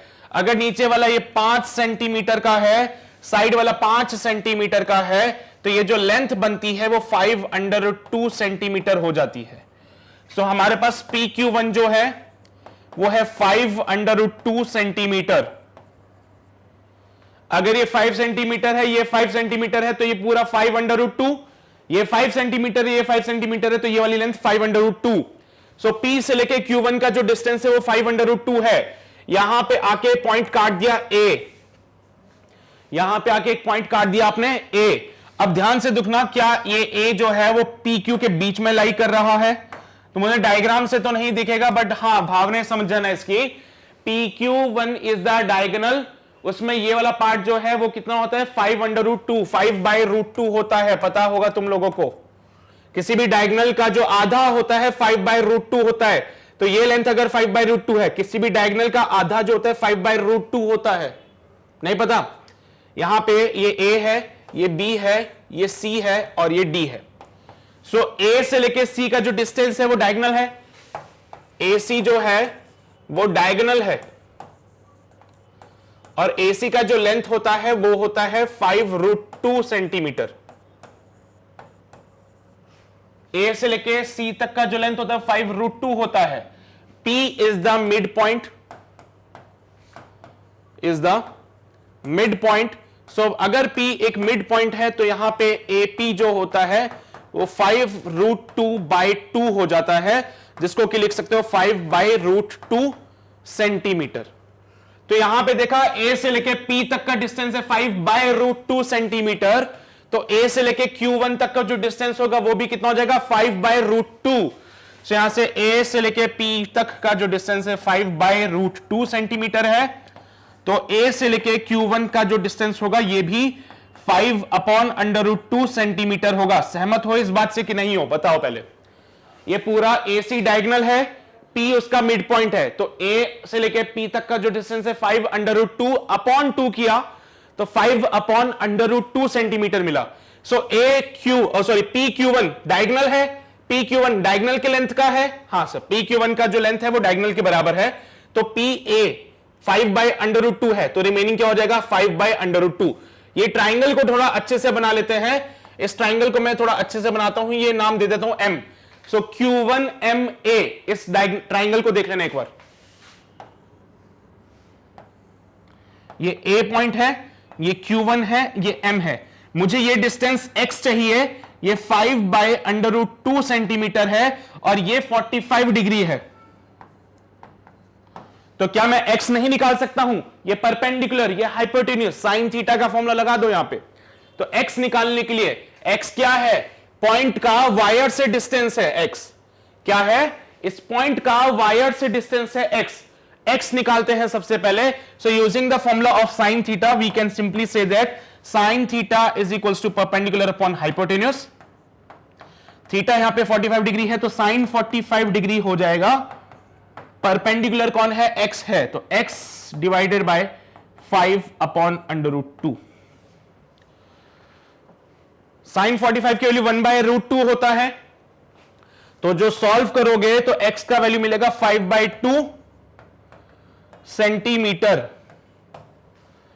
5/√2 को उधर ले जाना, तो 5/√2 इंटू 1/√2,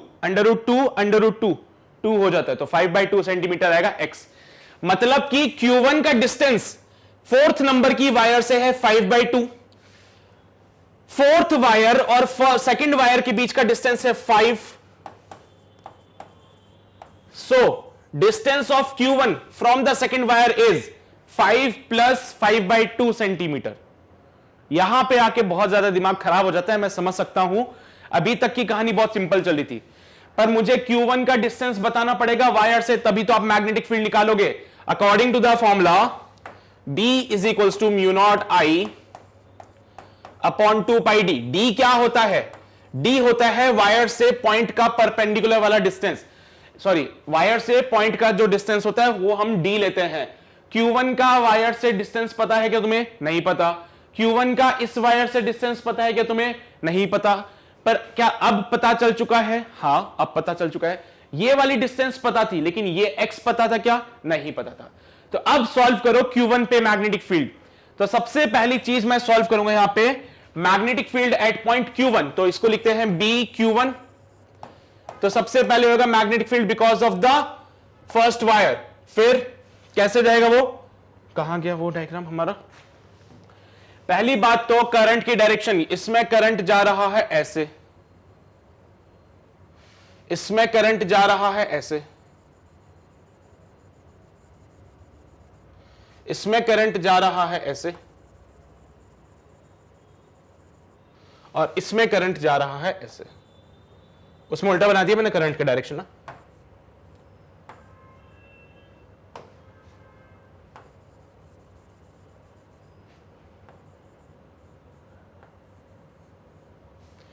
अब भाई बात सिंपल है, फोर्थ वायर की वजह से मैग्नेटिक फील्ड बाहर, सेकंड वायर की वजह से मैग्नेटिक फील्ड बाहर, फर्स्ट वायर की वजह से मैग्नेटिक फील्ड बाहर, थर्ड वायर की वजह से भी मैग्नेटिक फील्ड बाहर।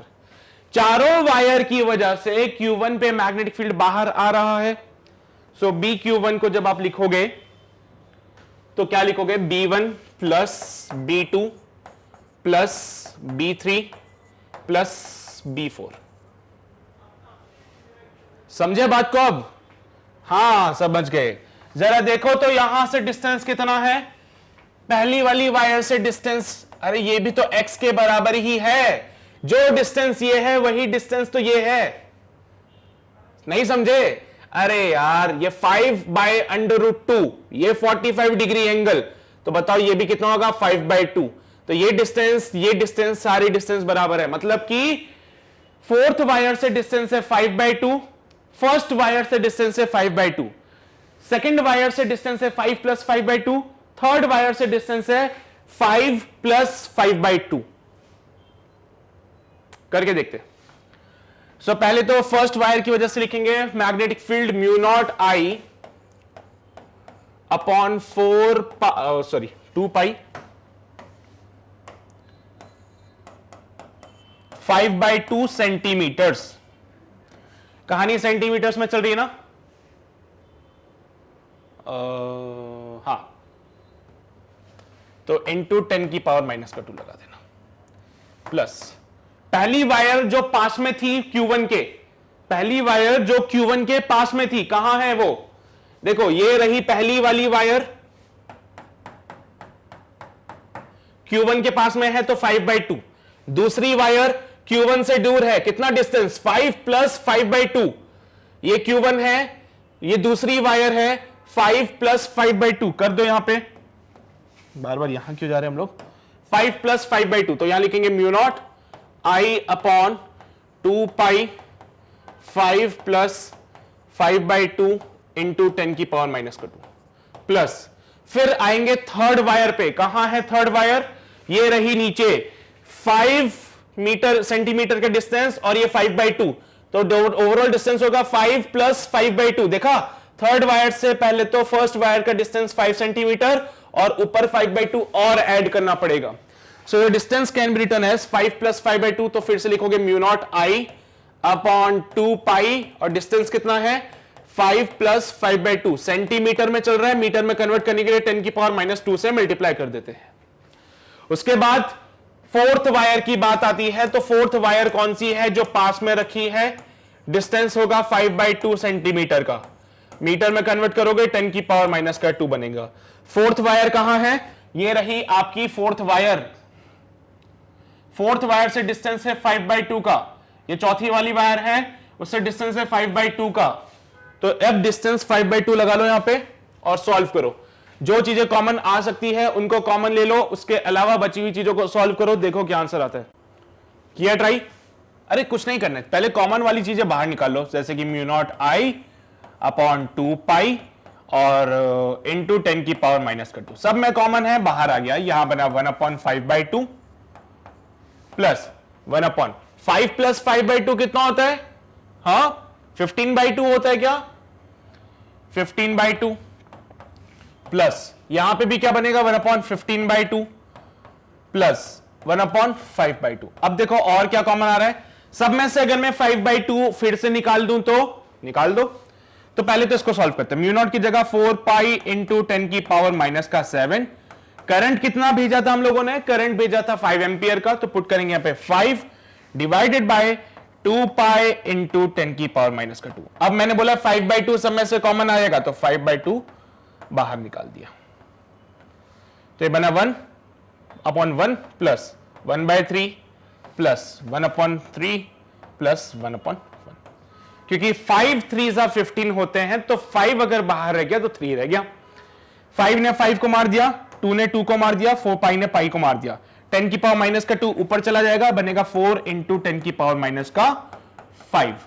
कहानी में क्या बना 1 प्लस 1/3 प्लस 1/3 प्लस 1, तो 1 प्लस 1 2 होता है, plus 2/3, so 2 plus 2/3 is the answer.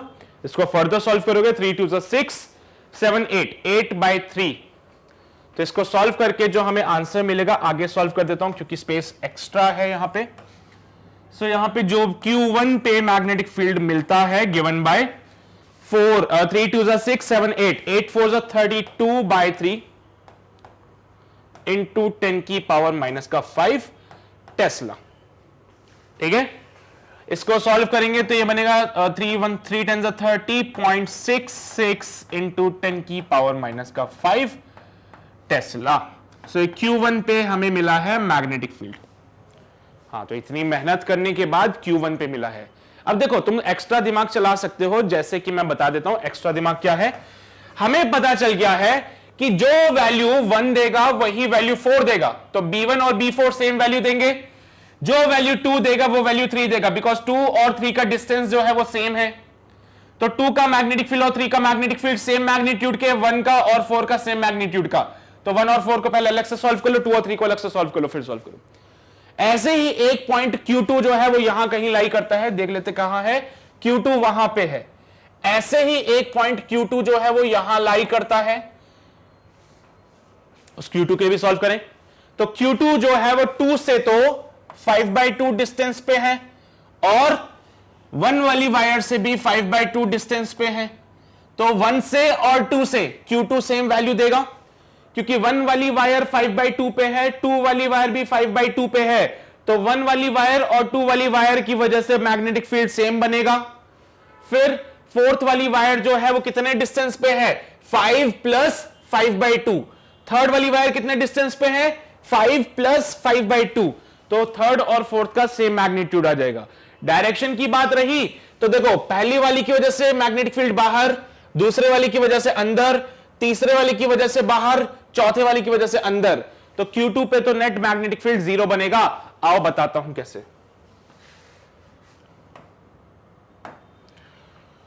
Eight point Q2 B1 जो होगा, यानी कि पहली वाली वायर की वजह से magnetic field, it is given by B1 की वैल्यू अगर हम देखें तो B1 is given by mu not I upon 2 pi 5/2, क्योंकि 1 5/2 डिस्टेंस पे है। So this can be written as B1 is equal to mu not I upon 2 pi, distance है 5/2 centimetres का है, तो मीटर में कन्वर्ट करना 10⁻⁻²। पहली वाली वायर में करंट ऐसे जा रहा है, पहली वाली वायर में करंट ऐसे जा रहा है, तो this will gives you direction of outward, तो आउट ऑफ द प्लेन।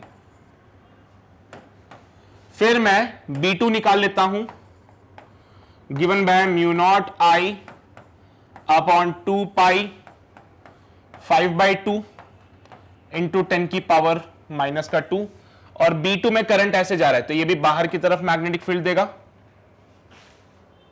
सही है। फिर मैं B3 निकाल लेता हूं, given by mu not I upon 2 pi 5 plus 5/2 into 10⁻⁻²। और सिमिलरली B4 की वैल्यू जो मुझे मिलेगी वो भी इतनी ही होगी, mu naught I upon 2 pi 5 plus 5/2 into 10⁻⁻²।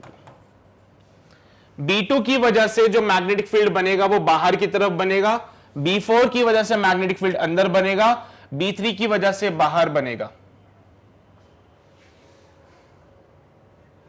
देख लो भाई,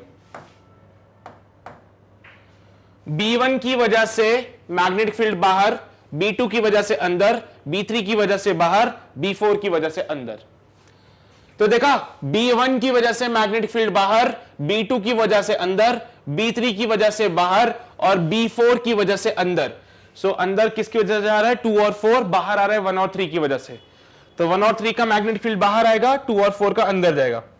तो 1 और 3 का तो बाहर आएगा, 2 और 4 का अंदर जाएगा। 2 का डायरेक्शन मैंने गलत बना दिया था।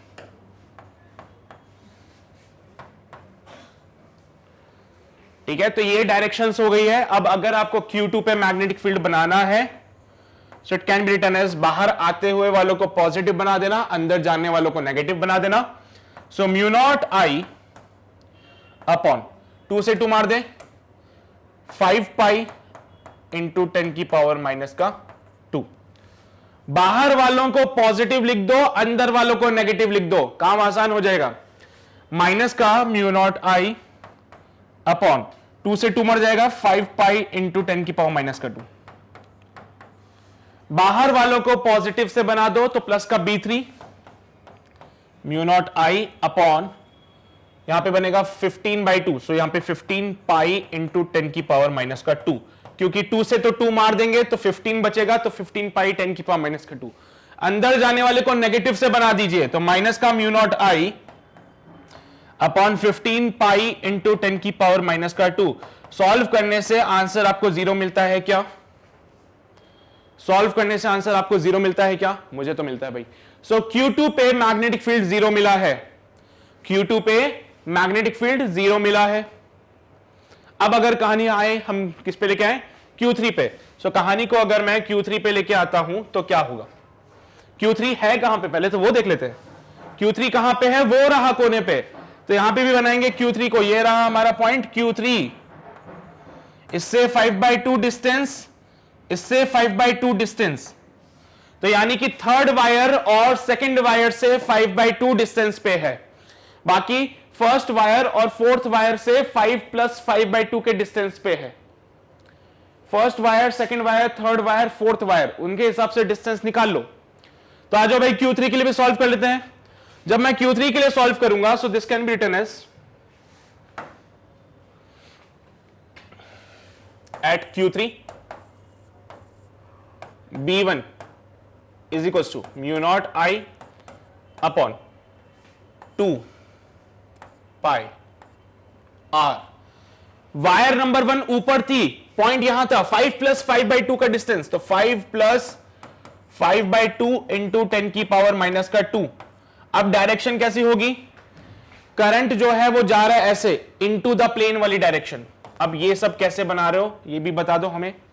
अरे सिंपल है यार, सिंपल है। देखो पहली वाली वायर में करंट जा रहा है इधर, पॉइंट कहां है? क्यू नीचे की तरफ, तो वायर उधर है, करंट उधर है, पॉइंट नीचे है, अंदर की तरफ जा रहा है। फिंगर्स को कर्ल करो अंदर, तो पहली वायर की वजह से मैग्नेटिक फील्ड यहां पे अंदर जाएगा, दूसरी वायर की वजह से मैग्नेटिक फील्ड अंदर जाएगा, बिकॉज दूसरी वायर ऐसे है और ये डिस्टेंस देखो यहां पे अंदर, दूसरी वायर से 5/2 डिस्टेंस पे है। तो अगर मैं B2 निकालूं, सो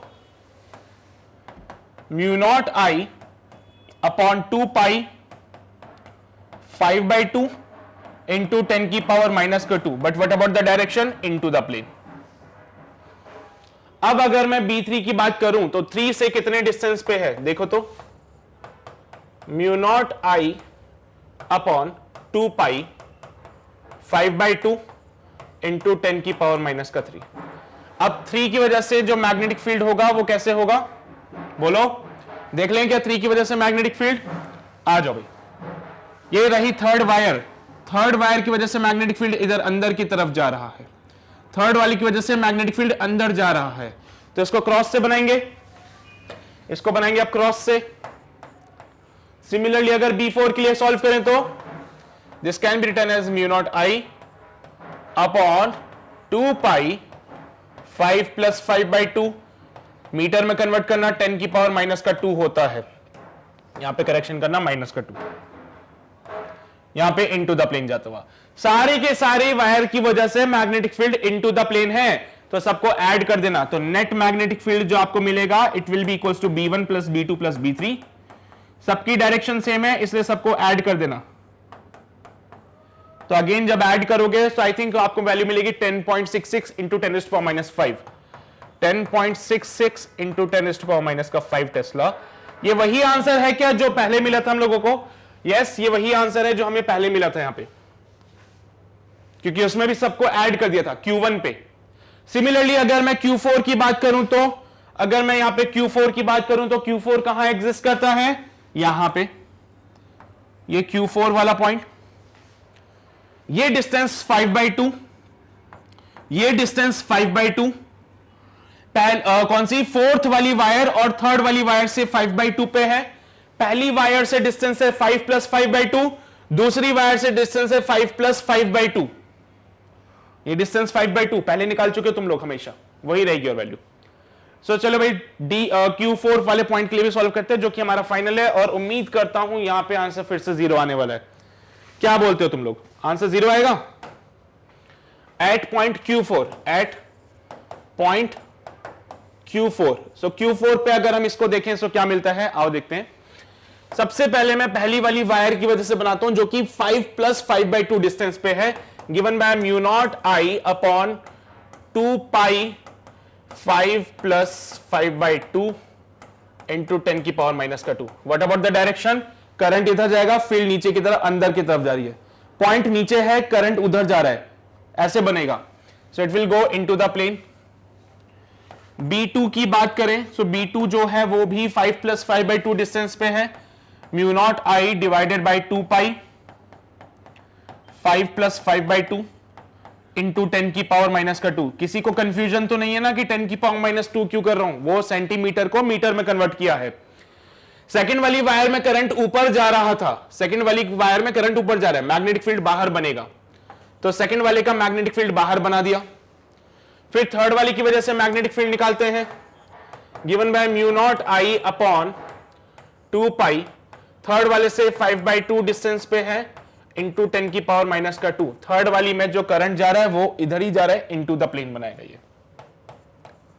सिमिलरली फोर्थ वाला जो है वो क्या बोलेगा? Mu naught I upon 2 pi 5/2 10 की पावर माइनस का 2, और यहां पे डायरेक्शन बाहर आएगी। अब अगर तुम्हें डायरेक्शन में कोई कंफ्यूजन है तो मैं एक बार डायग्राम पे ले चलता हूं, वहां पे देख लो। ये रहा Q4 वाला पॉइंट, सेकंड वाली वायर की वजह से यहां पे मैग्नेटिक फील्ड बाहर आ रहा है, तो मैंने बाहर ही बनाया है। फोर्थ वाली की वजह से बाहर आ रहा है, तो सेकंड और फोर्थ की वजह से मैग्नेटिक फील्ड बाहर आता है।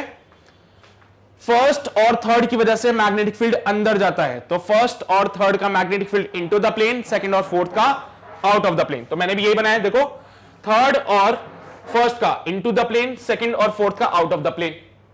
अब इनको ऐड कर देते हैं, जो बाहर की तरफ है उनको पॉजिटिव लेंगे, जो अंदर की तरफ है उनको नेगेटिव लेंगे। यानी कि Q4 पे नेट मैग्नेटिक फील्ड की बात करें तो बाहर वालों को तो लिखेंगे पॉजिटिव, तो ये तो माइनस का B1 हो जाएगा, वैल्यू के साथ लिख दें तो ज्यादा बेटर है। माइनस का म्यू नॉट आई अपॉन 5 + 5/2, 15/2 होता है ये, तो ये 2 से 2 मर जाएगा, ये बनेगा 15 पाई इंटू 10⁻⁻²। फिर बाहर वाले को पॉजिटिव लेंगे, mu naught I divided bye 5 + 5/2, 15/2, 2 से 2 मर जाएगा, 15 पाई बच जाएगा इंटू 10⁻⁻²। फिर जो अंदर जा रहा है उसको माइनस में, माइनस का म्यू नॉट आई अपॉन 2 से 2 मर जाएगा, 5 पाई इंटू 10⁻⁻² लिखेंगे यहां पे, एंड यहां पे भी बाहर की तरफ आ रहा है इसलिए इसको लिखेंगे plus mu not I divided by 2 से 2 मर जाएगा, 5 पाई इंटू 10⁻⁻²। कोई मर रहा है क्या? हाँ बिल्कुल, ये 15 पाई माइनस का, 15 पाई प्लस का मर जाएंगे, माइनस का 5 पाई प्लस का 5 पाई कैंसिल आउट हो जाएंगे, and your final answer comes out be 0। Finally, ठीक है। हाँ सो यार ये हमारा क्वेश्चन हुआ कंप्लीट। एक बार मैं तुम्हें बता देता हूं क्या क्या किया है, उसके बाद फिर आगे बढ़ते हैं। क्यूब पे ये सेंटर वाले पॉइंट पे मैग्नेटिक फील्ड निकालना बहुत आसान था, हमने निकाल लिया आराम से अलॉन्ग विद द डायरेक्शन। कहानी में ट्विस्ट आता है जब वो Q1, Q2, Q3 और Q4 पे मांगता है, तो उसके लिए हमने बोला ठीक है भाई कोई दिक्कत नहीं है, हम आगे Q1, Q2, Q3, Q4 को सॉल्व करने के लिए यहां पे हमसे बोला गया कि भाई साहब देखो जरा, ये रहा तुम्हारा वो पॉइंट Q1, अभी मिटा दूंगा उसको मैं, ठीक है। फिर ये रहा तुम्हारा वो पॉइंट Q2, ये रहा तुम्हारा वो पॉइंट Q3, ये रहा तुम्हारा वो पॉइंट Q4। बहुत बढ़िया, ठीक है सर, हमें मिल गए हमारे पॉइंट्स, हमें मिल गए हमारे वो पॉइंट्स। अब क्या होगा अगर तुम्हें तुम्हारे वो पॉइंट्स मिल चुके हैं, तो मुझे एक बात बताओ, डिस्टेंस निकालते हैं। सबसे पहले ये वाली डिस्टेंस निकालेंगे, ये वाली, ठीक है। ये वाली डिस्टेंस x को निकाला, यार ये बहुत अजीब सा दिख रहा है ना, एनीवेज कोई बात नहीं, ये डिस्टेंस x निकाला, ये डिस्टेंस x निकाला। कैसे निकाला?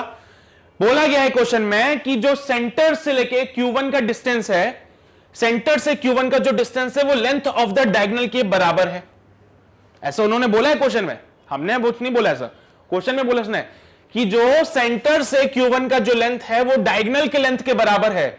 तो सबसे पहले तो डायगोनल का लेंथ निकाल लिया मैंने, बोला ये 5 सेंटीमीटर, ये 5 सेंटीमीटर, तो डायगोनल का लेंथ हो गया 5√2, ये 5 सेंटीमीटर, ये 5 सेंटीमीटर, डायगोनल का लेंथ हो गया 5√2।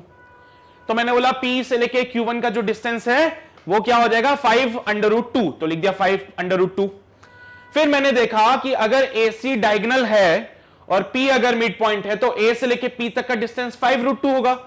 AC अगर डायगोनल है और P अगर मिड पॉइंट है तो AP का जो डिस्टेंस होगा 5/√2 सेंटीमीटर होगा। तो ये मैंने बोला ये इतना सा पार्ट 5/√2 है। तो अगर AP 5/√2 है तो AQ1 भी 5/√2 होगा। सो AQ1 की जगह भी मैंने लिखा 5/√2। AQ मिल चुका है, ये मिल चुका है, ये एक स्क्वायर बन रहा है 45 डिग्री, 45 डिग्री, 45, 45, 45 सब ऐसे बन रहे हैं। इफ दिस इज 45 डिग्री तो ये 45, अगर ये 45 है तो ये 45। समझदार हो तुम लोग, हाइपोटेन्यूज पता है, यहां पे ये क्या है, ये परपेंडिकुलर है। So perpendicular upon hypotenuse sine theta का फॉर्मूला लगा लिया है। तो ये जो तुम्हारा ट्राइंगल था ये वाला, ये मैंने यहां पे बनाया, ये जो तुम्हारा ट्राइंगल बन रहा है वो मैंने यहां पे बना दिया। यहां पे बनाने के बाद मैंने x का वैल्यू निकाला, it comes out be 5/2 centimetre. तो बोला ये डिस्टेंस 5/2 है तो सिमेट्री के तहत ये डिस्टेंस भी 5/2 होगी। If this distance is 5/2 so this distance is also 5/2। तो हर जगह यही कहानी चलेगी, भले Q1 है, Q2 है, Q3 है या फिर Q4 है, हर जगह सेम कहानी चलेगी 5/2 की। ठीक है भाई, समझ गए 5/2 की कहानी भी। समझ गए 5/2 की कहानी। अब अगर Q1 का डिस्टेंस वायर नंबर 4 से, Q1 का डिस्टेंस वायर नंबर 4 से 5/2 है, तो वायर नंबर 2 से कितना होगा? तो देखो भाई 2 से लेके 4 तक का डिस्टेंस 5 सेंटीमीटर और ये डिस्टेंस 5/2, सो 5 प्लस 5/2। सिमिलरली यहां पे देखो 5/2 डिस्टेंस है, तो यहां थर्ड वायर से इसका जो डिस्टेंस होगा 5 प्लस 5/2, यहां तक 5 और ये छोटा सा 5/2, सो 5 प्लस 5/2। हर एक पॉइंट पे मैंने यहां पे मैग्नेटिक फील्ड फाइंड किया है। कैसे किया है आओ दिखाते हैं। सबसे पहले मैंने Q1 के लिए देखा तो मैग्नेटिक फील्ड की डायरेक्शन देखी, direction out of the plane आ रही थी, डायरेक्शन जो है वो आउट ऑफ द प्लेन आ रही थी, इसलिए मैंने सबको ऐड कर दिया, सबको ऐड करके सॉल्व करा, तो यहां पे Q1 पे मुझे वैल्यू मिल जाती है, Q1 पे हो गया। फिर मैं अगले पॉइंट पे आया Q2 पे, Q2 पे मैंने डायरेक्शंस निकाली। डायरेक्शन निकालने का वही सिंपल तरीका है, अपना राइट हैंड रूल लीजिए, उसमें क्या बोलोगे, करंट की डायरेक्शन में आप थंब को रखोगे, जिस पॉइंट पे मैग्नेटिक फील्ड फाइंड करना है वहां पे अपनी फिंगर्स को रखो और कर्ल करो, जिस डायरेक्शन में फिंगर्स जाती हैं वहीं पे मैग्नेटिक फील्ड भी जाएगा। तो मैंने डायरेक्शंस निकाली यहां पे B1 B2 B3 B4 की, देखा तो भैया कुछ की डायरेक्शन अपोजिट है, कुछ की डायरेक्शन सेम है। मैंने बोला जो डायरेक्शन बाहर आ रहा है उसको पॉजिटिव ले लो, जो डायरेक्शन अंदर जा रहा है उसको नेगेटिव ले लो। तो हमने यही किया, सॉल्व करके देखा, वी गॉट दिस आंसर 0, हमें आंसर 0 मिल गया। फिर हम Q3 पे आए, Q3 पे आके देखा तो सारे के सारे मैग्नेटिक फील्ड अंदर जा रहे, तो मैंने सबको ऐड कर दिया, सबको ऐड करा तो ये Q1 वाला केस हो गया। Q1 में भी सबको ऐड करा था, यहां पे भी सबको ऐड करा, तो इसके जो नेट मैग्नेटिक फील्ड बनेगा वो बनेगा 10.66 into 10⁻⁻5 tesla into the plane. Net magnetic field कहां जाएगा, अंदर की तरफ जाएगा, Q1 का नेट मैग्नेटिक फील्ड बाहर आएगा, तो ये Q3 हो गया। फिर मैं Q4 पे गया और Q4 के लिए भी मैंने सेम काम किया, Q4 के लिए भी मैंने डायरेक्शंस के साथ मैग्नेटिक फील्ड निकाला, फाइनली उनको ऐड किया, I found this to be 0, so मैंने बोला ठीक है भाई Q4 पे भी 0, यानी कि Q2 पे और Q4 पे नेट मैग्नेटिक फील्ड 0, Q1 पे net magnetic field 10.66 into 10⁻⁻5 Tesla बाहर जाता हुआ, Q3 पे जो मैग्नेटिक फील्ड है वो है 10.66 10⁻⁻5 टेस्ला अंदर जाता हुआ। ये है तुम्हारा क्वेश्चन एंड उम्मीद करता हूं तुम्हें समझ आया होगा। सितारे चमका लेना जितने चमकाने हैं, इतनी देर से जो तुम ये क्वेश्चन कर रहे हो फाइनली कंप्लीट हो गया। So this is the part B. Clear रह गया सभी को? पक्का? बड़े ठीक है भाई, बड़े आगे ठीक। सो आई थिंक आज के लिए काफी हो जाएगा, बहुत ज्यादा टाइम तुम्हारा ले लिया है और क्वेश्चंस भी आज थोड़े से कम हुए हैं, बट कोई बात नहीं, नेक्स्ट टाइम हम अपनी स्पीड को थोड़ा सा और इंक्रीज करेंगे, राइट? बाकी यार ये अकेला क्वेश्चन इतना भारी था, क्या करें, टाइम लग जाता है ना, no problem, not a issue. अगले टाइम पे जब हम क्वेश्चंस को सॉल्व करेंगे तो स्पीड थोड़ी सी इंक्रीज कर लेंगे, राइट? चलिए भाई, सो आज के लिए आई थिंक इतना काफी हो जाएगा, बाकी की बातें हम अपने अगले सेशन में करेंगे। और जो क्वेश्चंस मैं यहाँ पे करा रहा हूं, उम्मीद करता हूं कि वो तुम्हें समझ आ रहे हैं, तुम साथ साथ नोट करते जा रहे हो, नहीं कर रहे हो तो गलती है, नोट करो उनको। और अगर ठीक है अब गलती सुधारना चाहते हो, फिर से नोट करना चाहते हो, तो वीडियो कहां मिलेगी, वेबसाइट पे। यहां पे आने का फायदा ये है कि आपको वो जो वीडियो ढूंढोगे ना यूट्यूब पे, वो यहां बहुत इजीली मिल जाएगी, बिकॉज एक काम तुम्हारे लिए हम आसान कर देते हैं, वीडियोस को अरेंज करके रखते हैं यहाँ पे, सो दैट आपको ज्यादा ढूंढना नहीं पड़ता, वीडियो बहुत इजीली मिल जाता है और टाइम बहुत सारा आपका बचेगा, जिसमें एक्स्ट्रा प्रैक्टिस हो सकती है, right? So make sure you can join us on the website, क्योंकि यहां पे आपको चीजें आसानी से मिलेगी और विद द कंप्लीट डिस्क्रिप्शन मिलेगी। सो आपको ज्यादा ढूंढना नहीं पड़ेगा, इधर उधर भटकना नहीं पड़ेगा, आराम से आओ, वीडियो देखो, क्वेश्चन को सॉल्व करो और जाओ, ठीक है? And apart from this, YouTube पे अगर तुम कंटिन्यू कर रहे हो, so don't miss this part कि आपको चैनल को सब्सक्राइब करना है, बेल आइकन को दबाना है, बिकॉज ऐसे बहुत सारे इंपॉर्टेंट अपडेट्स हैं जो आप लोगों के लिए हम लोग प्रोवाइड कराते हैं इस चैनल पे। सो मेक श्योर आप चैनल को सब्सक्राइब करें, बेल आइकन को दबा के रखें, एंड एक और काम जो बहुत इंपॉर्टेंट है, इस सेशन को शेयर करो to the maximum number of students, so that उनको भी वो बेनिफिट मिल सके जो आप लोगों को मिल रहा है, राइट? और अगर तुम्हें फील आ रहा है पढ़ने में, फिजिक्स का फील आ रहा है, क्वेश्चन सॉल्व हो रहे हैं, so don't miss this part कि आपको सेशन को लाइक जरूर करना है, ओके? सो जाने से पहले ये काम फटाफट से कर दो, बाकी की बातें हम अपने अगले सेशन में करेंगे, तब तक अपना ध्यान रखो, पढ़ाई करते रहो, ऑल द वेरी बेस्ट।